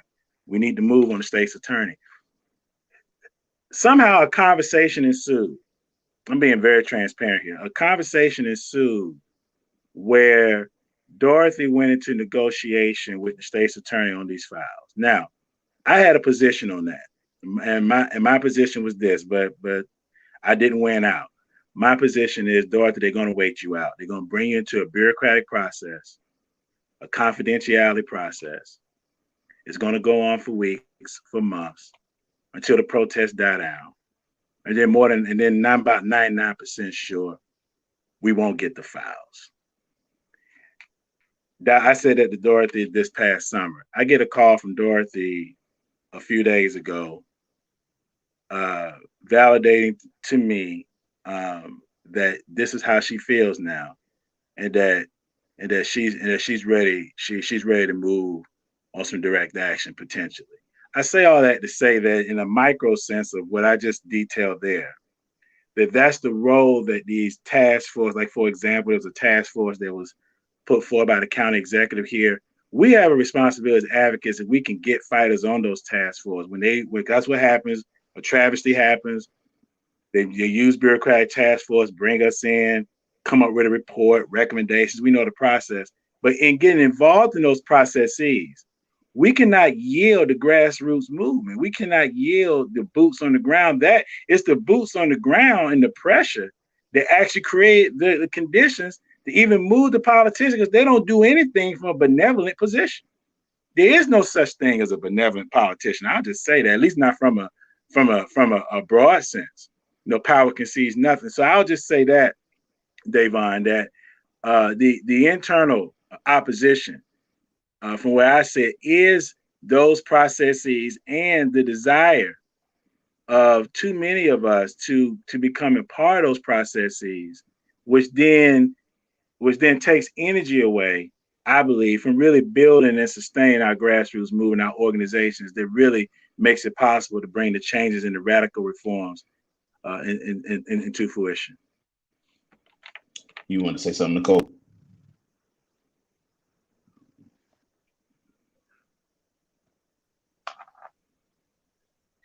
To kind of just touch on what Hudo just said too, is that oftentimes it's not just one big institution that give us problems, right? Oftentimes it is the individuals who last session was on our side on one particular bill or another, and then the next issue they're not, right? Yannette talked about the issue in Baltimore, right, where we had our Baltimore City delegation, both in the House and the Senate. Many of our new leading senators supported the idea of not giving Baltimore back ownership of its own police department, right? We have young Black new senators and new delegates who prop themselves up as progressives, that decided that this white-led institution, they were willing to move and shake and negotiate with Hopkins and give them their own police force. And this police force was not even under the guidelines of the consent decree, and this institution was allowed to have its own police force, right? While rejecting the idea of giving back their own city control of its own police force. And so that's a problem. And I think what often happens is, not this particular group, but you have other advocates who will choose not to call those names out in fear that they won't be connected to the establishment, in fear that they won't be able to take a picture with a senator or a delegate. And so, while we have some legislators who do good work, pass decent bills, when it comes to in my position, and I'm not leading on policing, but in fact that, my constituent base are directly impacted by policing and all these issues surrounding policing.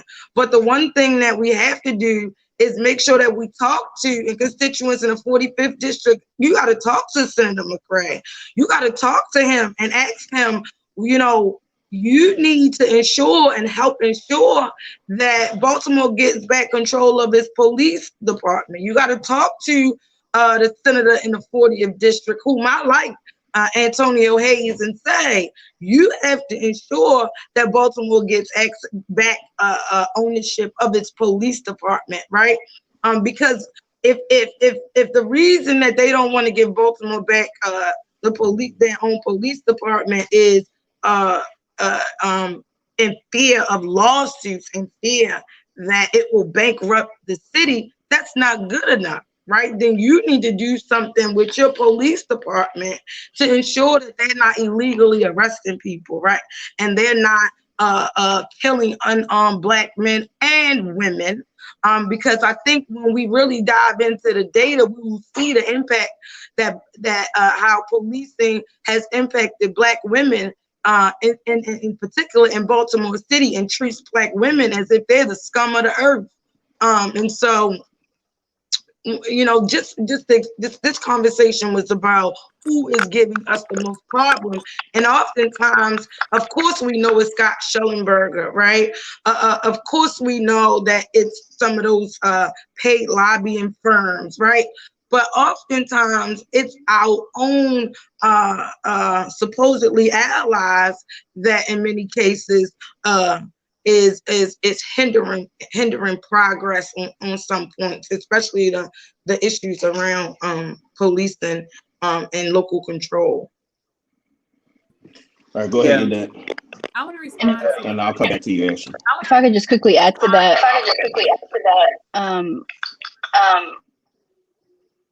So one way that they try to co-opt or hinder progress is by having someone in leadership introduce a competing bill. So for like the MPIA bill, for example, the chairman of Judiciary, Clippinger, has an MPIA bill, which a lot of us consider as a PR for chiefs and sheriff PR bill, because essentially only allows access to sustained complaints. But we know that 90% of complaints that come from residents are unsustained, and so unsustained doesn't mean there wasn't enough evidence. They just didn't, not that that there wasn't enough evidence to find that person guilty, but that they just, for whatever reason, how the investigation was handled was unsustained, and officers are the only ones that are conducting those investigations. But so his bill would only give us sustained complaints and only a certain group of sustained complaints, and that's just not good enough. And so when you have these two competing bills, one is a more expansive, more broad bill that would really encompass a lot of things the community is asking for, and then you have a much simpler bill, a safer bill.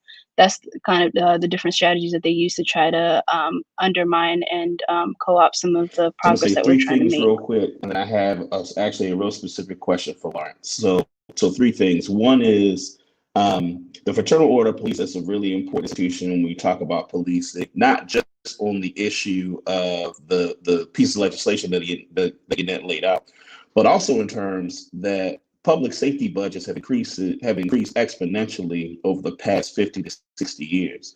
So Baltimore City's police budget is at $500 million. It's $500 million. That's a third of the city budget. So when we think about an institution like the Fraternal Order of Police, we're talking about what is essentially a special interest group that is funded by public dollars to lobby against the interest of Black people. So it's important that we're clear about the role the FOP plays, not just specifically in terms of the policies that they oppose, but the level of resources they're able to extract. Another institution I want to raise is the Greater Baltimore Committee, right? And so although it's a kind of a Baltimore regional specific kind of entity where business leaders come together, they have a lot of influence in Annapolis. And so when we think about, for instance, the work that many of us on this call did to fight against things like mandatory minimums, the Greater Baltimore Committee was one of the biggest supporters behind the scenes of pushing these mandatory minimums. And in fact, I remember in the Daily Record, on the front page, I think it was March 9th, 2018, there was a woman who was the ED of the Chesapeake Region Goodwill who described her colleagues as being afraid to come into Baltimore. And it was kind of they felt unsafe. And so it served as like the primary rationale. Even when you look at the Johns Hopkins police force, right? And if you look at the fact that was pushed through, by one of the most powerful institutions in the state that has tremendous influence. And they were able to push that through, right, in ways that, those of us who worked against it, it wouldn't be possible to stop that given the level of power that Johns Hopkins has in terms of, and there were reports that actually got put out that showed how much money Hopkins put out in terms of lobbying. And we saw the lobbies that they pulled together to protect the effort. So I think that's really important. And then lastly, to Nicole and Zakia's point, this piece around folks in our own community and how they undermine many of our efforts. One of the things that those of us that do work in Annapolis talk about when we're addressing particular legislators is we ask the question, how ambitious are they? Because a person who is ambitious, they're going to be susceptible to control by leadership. So you might have a person who's, a state representative, they want to be county executive, and then they want to be governor, or they want to be U.S. senator, or they want to run for governor or AG. Like, these things are stepping stones. And so it's important that as you engage your legislators, and that don't just happen with legislators, it also happens with advocates, right? Where they use the issues as stepping stones. They go from working at this organization that'll take them national so they can travel all over the country, go to nice fancy meetings and the cocktail parties. So this is a dynamic that I think is really important for us to recognize, that while some of it has to do with just people's character and integrity, it also has to do with the fact that there's an entire system that's set up that incentivizes even some of the people that we like and respect to do things, to get access to social capital, resources, money, and use issues as stepping stones. So I think that's something that's going to be particularly important when we think about and assess some of the people who we consider to be folks that should be allies that may operate in opposition to what we want to do. So this is actually a really particular question for Lawrence, and I'm going to just read it. It's from Luke Jones, and it's about cannabis. He says, local control over how tax revenue is expended is a double-edged sword. It is often used to reinforce institutional racism, structures of white supremacy. That's what this White Citizens Council is attempting to do, and what many of our local school and education boards do now. How would it not be more impactful to assign revenue for local reparations funds without linking that investment to cannabis? Shouldn't the entire economy contribute to that investment, whether we legalize it or not? You want to respond to that, Lawrence? Sure, I already responded to it in the chat, but I'll be specific. So we cannot have this conversation before. Obviously, we need a full-scale restructuring of our social institutions and our economy. The question is about political pragmatism, political strategy, and empirics. So empirically, there is a massive distrust of working-class Black and brown people to be competent in governing institutions that control their lives. There is a theory of governance that reflects this mythology of the federal government was centralized, the states were racist, so we have to take control away from the states because the states are racist. This is the mythology of the civil rights movement. Obviously, what Corey talked about before in terms of the federal government's interest in engaging these racist states wasn't about protecting Black and brown people, it was about protecting the image of America in the light of Cold War competition with the Soviet Union. So centralization is not a cure for racism. We see this in Illinois. As I previously stated, we have a fund which is supposedly a reparations fund in Illinois, which has been bogged down intentionally with technocratic gatekeeping to allow it to go to people connected to public health institutions, people connected to the Bloomberg philanthropic network. It's intentionally designed to prevent that money from getting into the hands of grassroots Black and brown people, and intentionally designed to go to programming which has this methodology of essentially anti-Blackness embedded in the theory of the programming, where we're going to have some sort of evidence-based screen where we're going to assume that X amount of Black people are going to jail, and we're going to do some sort of intervention that keeps them out of jail. But you're not actually building community. You're not building those people up. You're, in fact, assuming their inevitable criminality and doing an intervention that may prevent them from actually engaging in some form of criminality, but that's not building them up as human beings. So, again, I just look at the work we've done locally with the Baltimore City Children and Youth Fund, with B-City, which is a program in West Baltimore. You have to give people an opportunity to use the local levels of power that they actually have the ability to move in order to intervene in this. As the bill is currently written, the money for this fund would be controlled by an appointee of the governor. Obviously, we currently have a Republican governor. My argument is it does not matter if we have a Democratic governor, because the Democratic governor is going to appoint somebody with the same sort of technocratic, top-down, tacitly anti-Black mindset that's going to skew whoever gets those grants towards a sort of managerial processes that assumes the inherent pathology of Black communities. Yes, it is a possibility that if you send the money to a local level, people at a local level will advocate for stuff which maybe if not the epitome of what a white intellectual white liberal would think of as liberatory. But the fact of the matter is, by definition, it is not reparations unless the people who are aggrieved by the harm have the ability to control and define the solution to the harm. And that cannot happen in Annapolis. So we've taken up a lot of your time. I want to first just say I appreciate all the time that you all have given, to this conversation. We're getting a lot of really good feedback from this conversation. I'm sure a lot of people will, replay this and use this information and set this tone for a lot of the advocacy that's going to come in 2021. What I want to do is turn to concluding, give people opportunity just to make some closing comments just about the particular work that you're doing. I'll actually start. I'll link this actually to a question that was posed by Brother Jason Rodriguez. He posed a question related to policing. He says it needs to be included in the conversation. It's about community policing policy. So it's one thing reform, but it's another thing about laying out how we actually police our communities. And that's something that I think is an important question to be raised. And it prompts me to raise kind of LBS's philosophy as we think about what the role of legislation is. One of the things that we said to many of our comrades, fighting for Black liberation in the various different arenas, is that, legislation, you cannot legislate community empowerment, community control. You can legislate the opportunities be given for community empowerment and community control. And one of the things that is desperately needed outside of the legislative context is the importance of investing in the building of infrastructure to operationalize many of the solutions to the problems that we have. And as many people who do legislative work, implementation is a part of the process that often gets overlooked, as Jason suggests. Some of the things that for LBS, and one of the arguments we make for policing reform that often doesn't get made to the extent it needs to, is a public safety argument for police accountability and police reform. And that is that if we continue to have a police department, we saw the gun trace task force from several years ago where police officers were robbing people, beating people up, cutting evidence on folks rampantly, right? And that's not something that's unique to either the gun trace task force or Baltimore City Police. And so we see this level of corruption to address a very real and important issue like, homicide and violence, in places like Baltimore and other places around the country. If police are engaged at that level of corruption when we don't have transparency, then police officers aren't going to be able to do the very narrow scope of the work that they should be doing, which is being able to figure out those who are the drivers of violence and crime and homicide in our communities.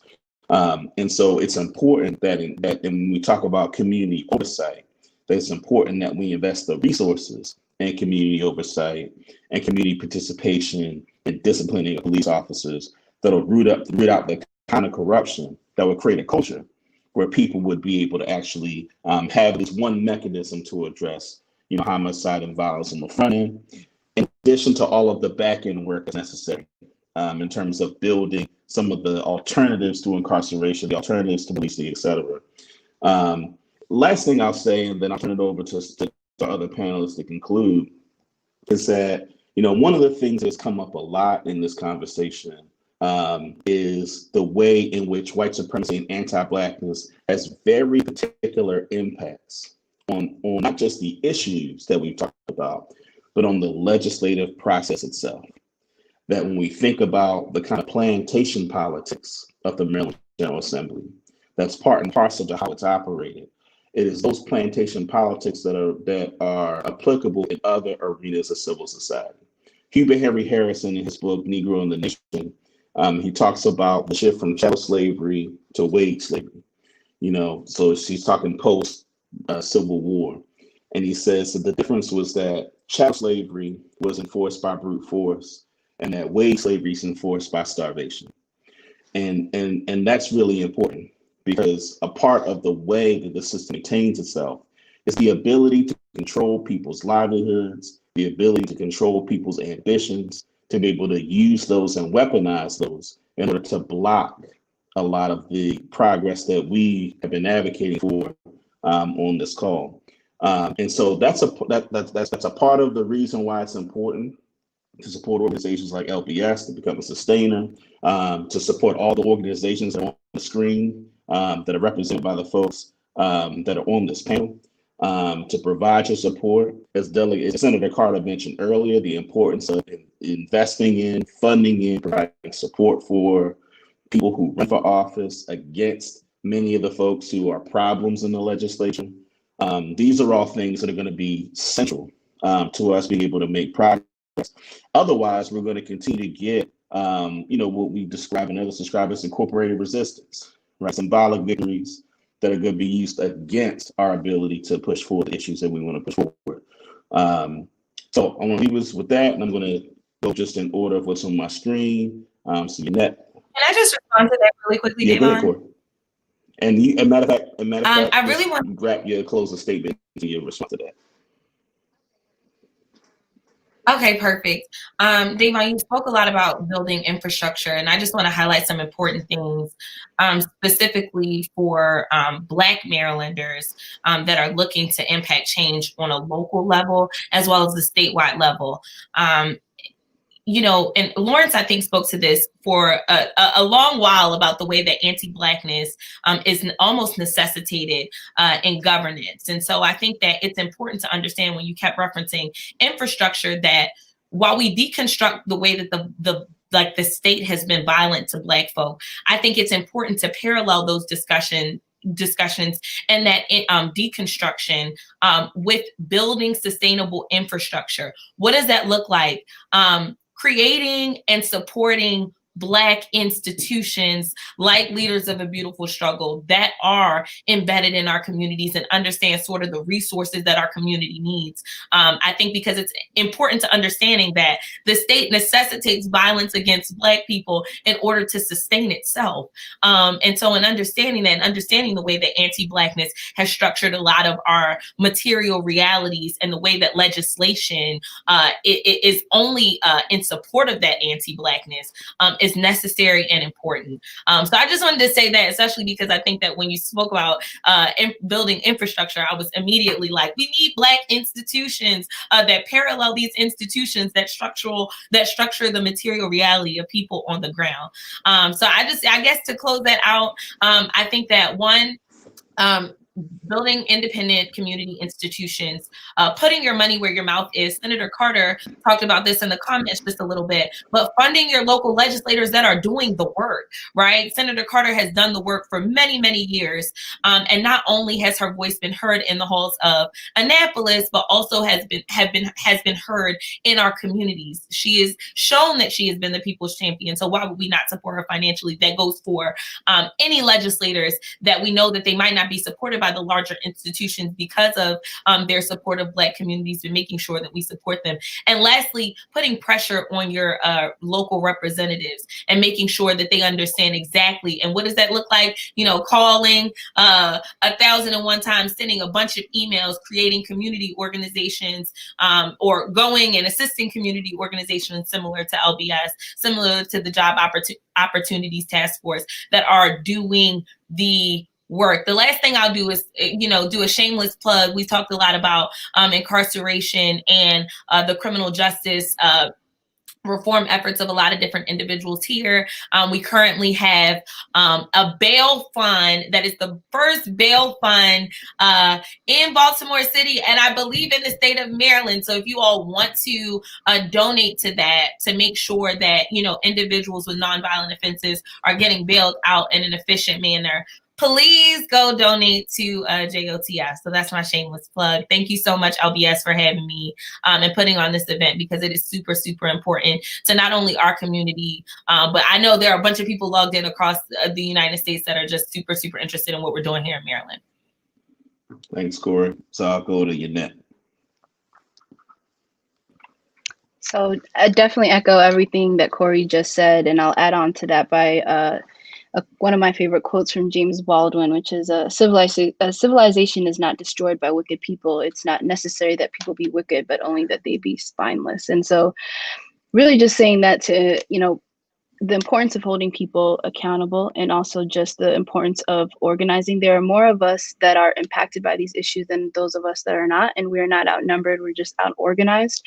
So in addition to supporting, we definitely need more Black institutions, and we supporting elected officials that are champions on our issues as well. But also just really getting involved on these issues. Something doesn't have to directly impact you personally for you to care about the issue. It could affect your neighbor, a loved one of yours, and really not waiting till something knocks on your door to get active and involved, and really doing your part to educate the people in your family and your community. So you all are here tonight or today and you've seen this, but there's other folks who haven't. So, directing them here or sharing what you've learned tonight with them, whether it's 10 people in your community, that goes a long way in encouraging them to reach out to their representatives. That really does go a long way. And so I'll leave you all with that. All right, thanks, Jeanette. Let's go to Lawrence. Thank you. I appreciate it. Obviously, I'm with LBS, so any of the things said about LBS, you can just imagine me saying them right now. The only thing I'd want to add is anyone out there, how do we define organizing? I think sometimes people assume that there's this really intelligent leaders, woke folks over here, and then we need to bring the masses over the way they are. We at LBS try to understand that folks have their own institutions, their own basis of power, and we try to do everything we can to build with folks the way they are. So if there are folks out there, church group, business association, sort of community groups, a big part of our organizing strategy is to speak to those folks so you can mobilize your own constituencies and we can just add our expertise and research and analysis to what you're already doing. So please reach out to us. You can go to our website, lbsbaltimore.com, and as we go through the session, that's when it's really going to be a lot of, it's us, whoever, speaking to groups of people who already have an established base and buy-in with each other, and then us having folks give them the bits of knowledge they need to mobilize these existing constituencies of people who are oftentimes voters located in key geographic districts. And we obviously can't get to all of them. We obviously can't get to them all physically, given the situation. So please reach out to us. We're a small organization, which is why your support is so needed. It gives us the time to be able to do those sort of community outreach calls as opposed to doing the stuff we all do to make money to live. That's why being a sustainer is so important. And we look forward to working with you throughout the remainder of the entirety of the next session coming up. All right, next, let's go to Nicole.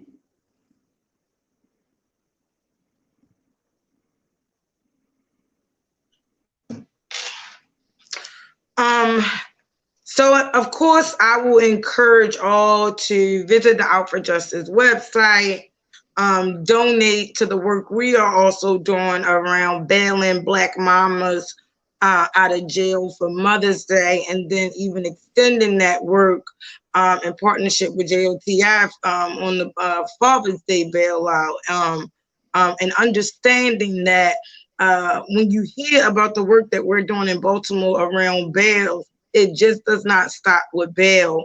We have to provide wraparound support to these individuals. So monies to support case management is also pivotal, because that bail work does not stop with us just bailing these individuals out. We have to stay connected to these individuals. We have to help them with court fines and fees. We have to help them with home detention fees. We have to help them with rent. I don't know how many people's rent that Out for Justice has paid over during the pandemic, because folks don't have jobs, and we're helping them get bailed out.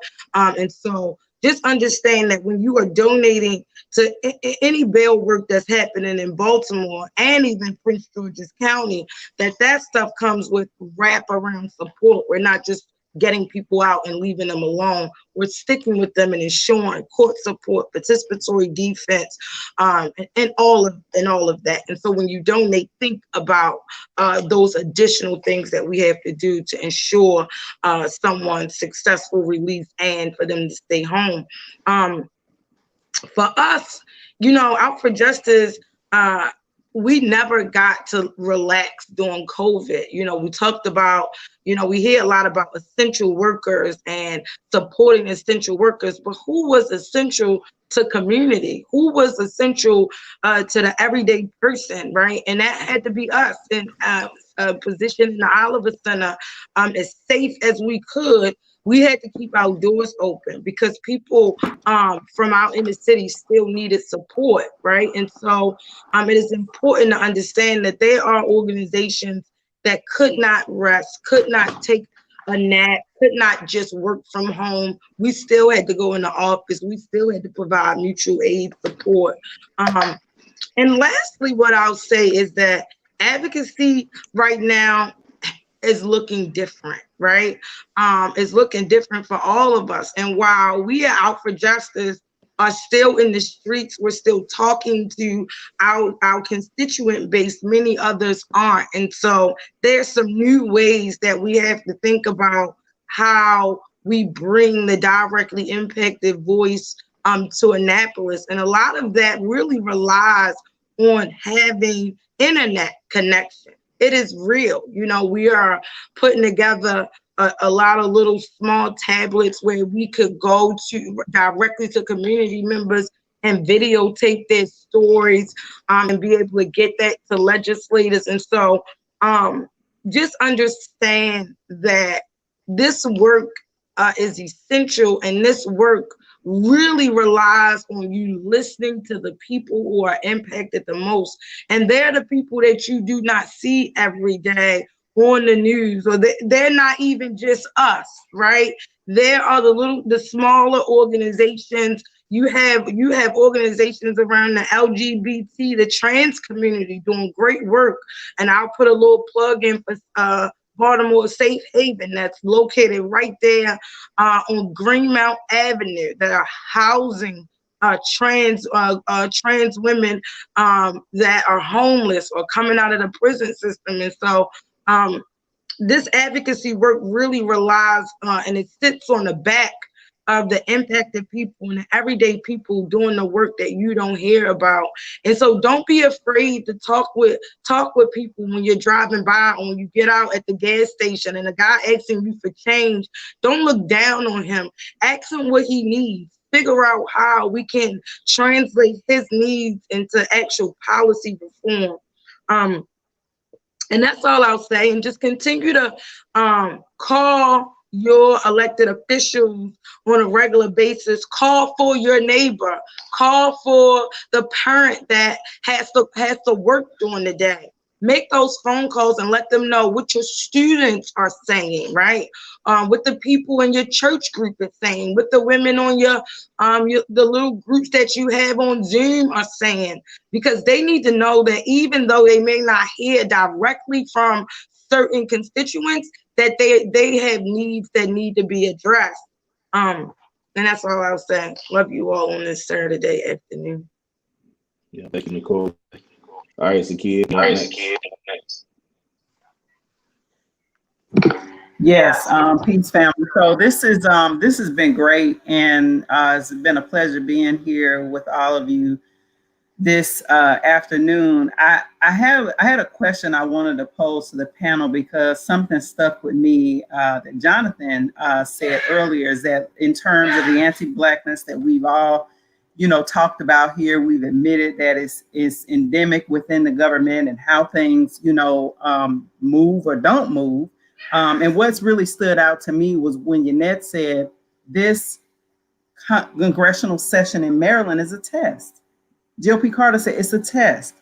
If we can't get the police reform that we've been fighting for in this state for the last, I don't know how many years, this year, we'll never be able to get it done. And so my question is, what are we prepared to do? Because it can't be continue to vote for these same people.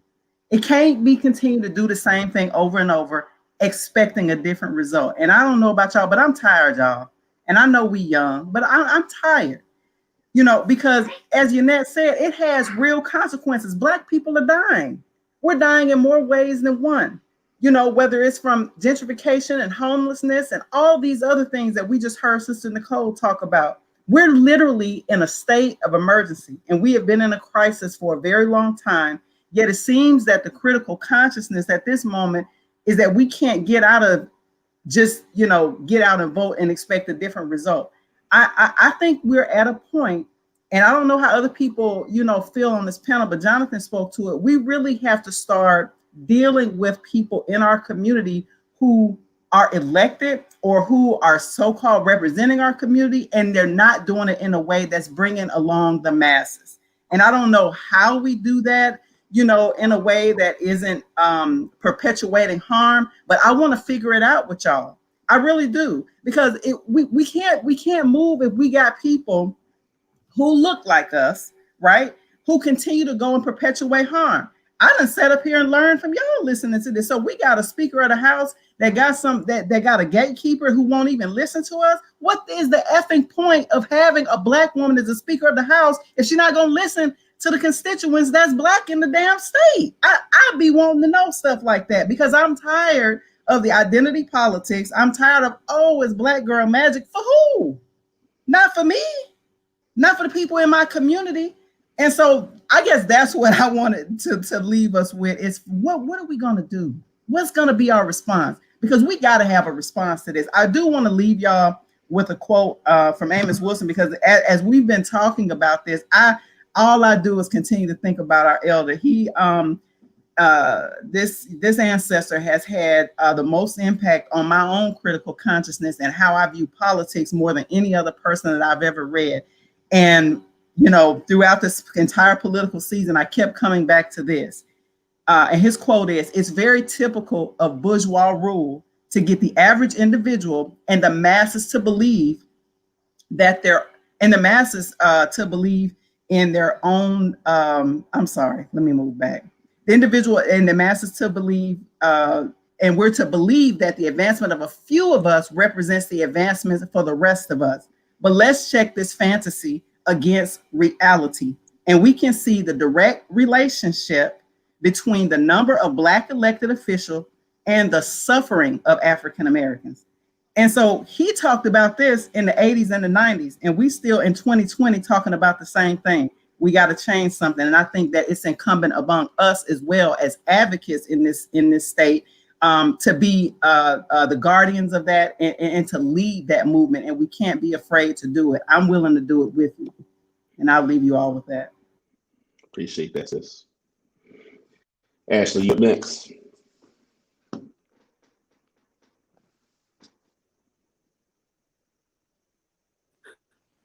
I wanted to LBS for having this. I want to say thank you so much, LBS, for having this. This is by far one of the most important conversations that we are going to have going into the 2021 legislative session. We know that Maryland has the largest legislative Black caucus in the country. We also know that we're going to have one of the first legislative sessions of this new administration. We don't know what tomorrow will look like, but all I know is that we are going to show the pathway forward. Senator Carter said that she started this work and she was her first elected in 2003. That's the year I graduated from high school. And I want to say to Senator Carter and to all of our other advocates who've been holding the line that the cavalry is here. We are here, and that this is a year for the 2021 Justice Equity Agenda. We cannot allow our conservatives to split our agenda and say you can get police accountability, but you can't get youth justice reform. We will not allow our advocates to tell us that we're going to leave the bills that we worked so hard last year to pass, like Blueprint and the HBCU funding bill, on the table. This is the year of equity, and we need everybody to contact not just your individual legislator, but all justice bills go through two committees. On the Senate side, they go to the Judicial Proceedings Committee, and there's a new Senate chair, Will Smith. Contact Will Smith and let him know that you are for this 2021 Justice Equity Agenda. You support police accountability, and you support all of the juvenile justice reforms. And call Delegate Clippinger, who is the chair of the Judiciary Committee, to let him know that you will not put anything in your drawer this year, that every single piece of legislation will be passed. I need you all to stand up and support us. stand up and support the members of the Legislative Black Caucus. Let them know that the constituents in Maryland want them to do a tremendous job and carry that banner forward. So when April comes, we are moving forward, and we are going to take this step and continue to move forward. Thank you. That's all I have to say. Thank you for that, Ashley. And Brother Jonathan, bring it on.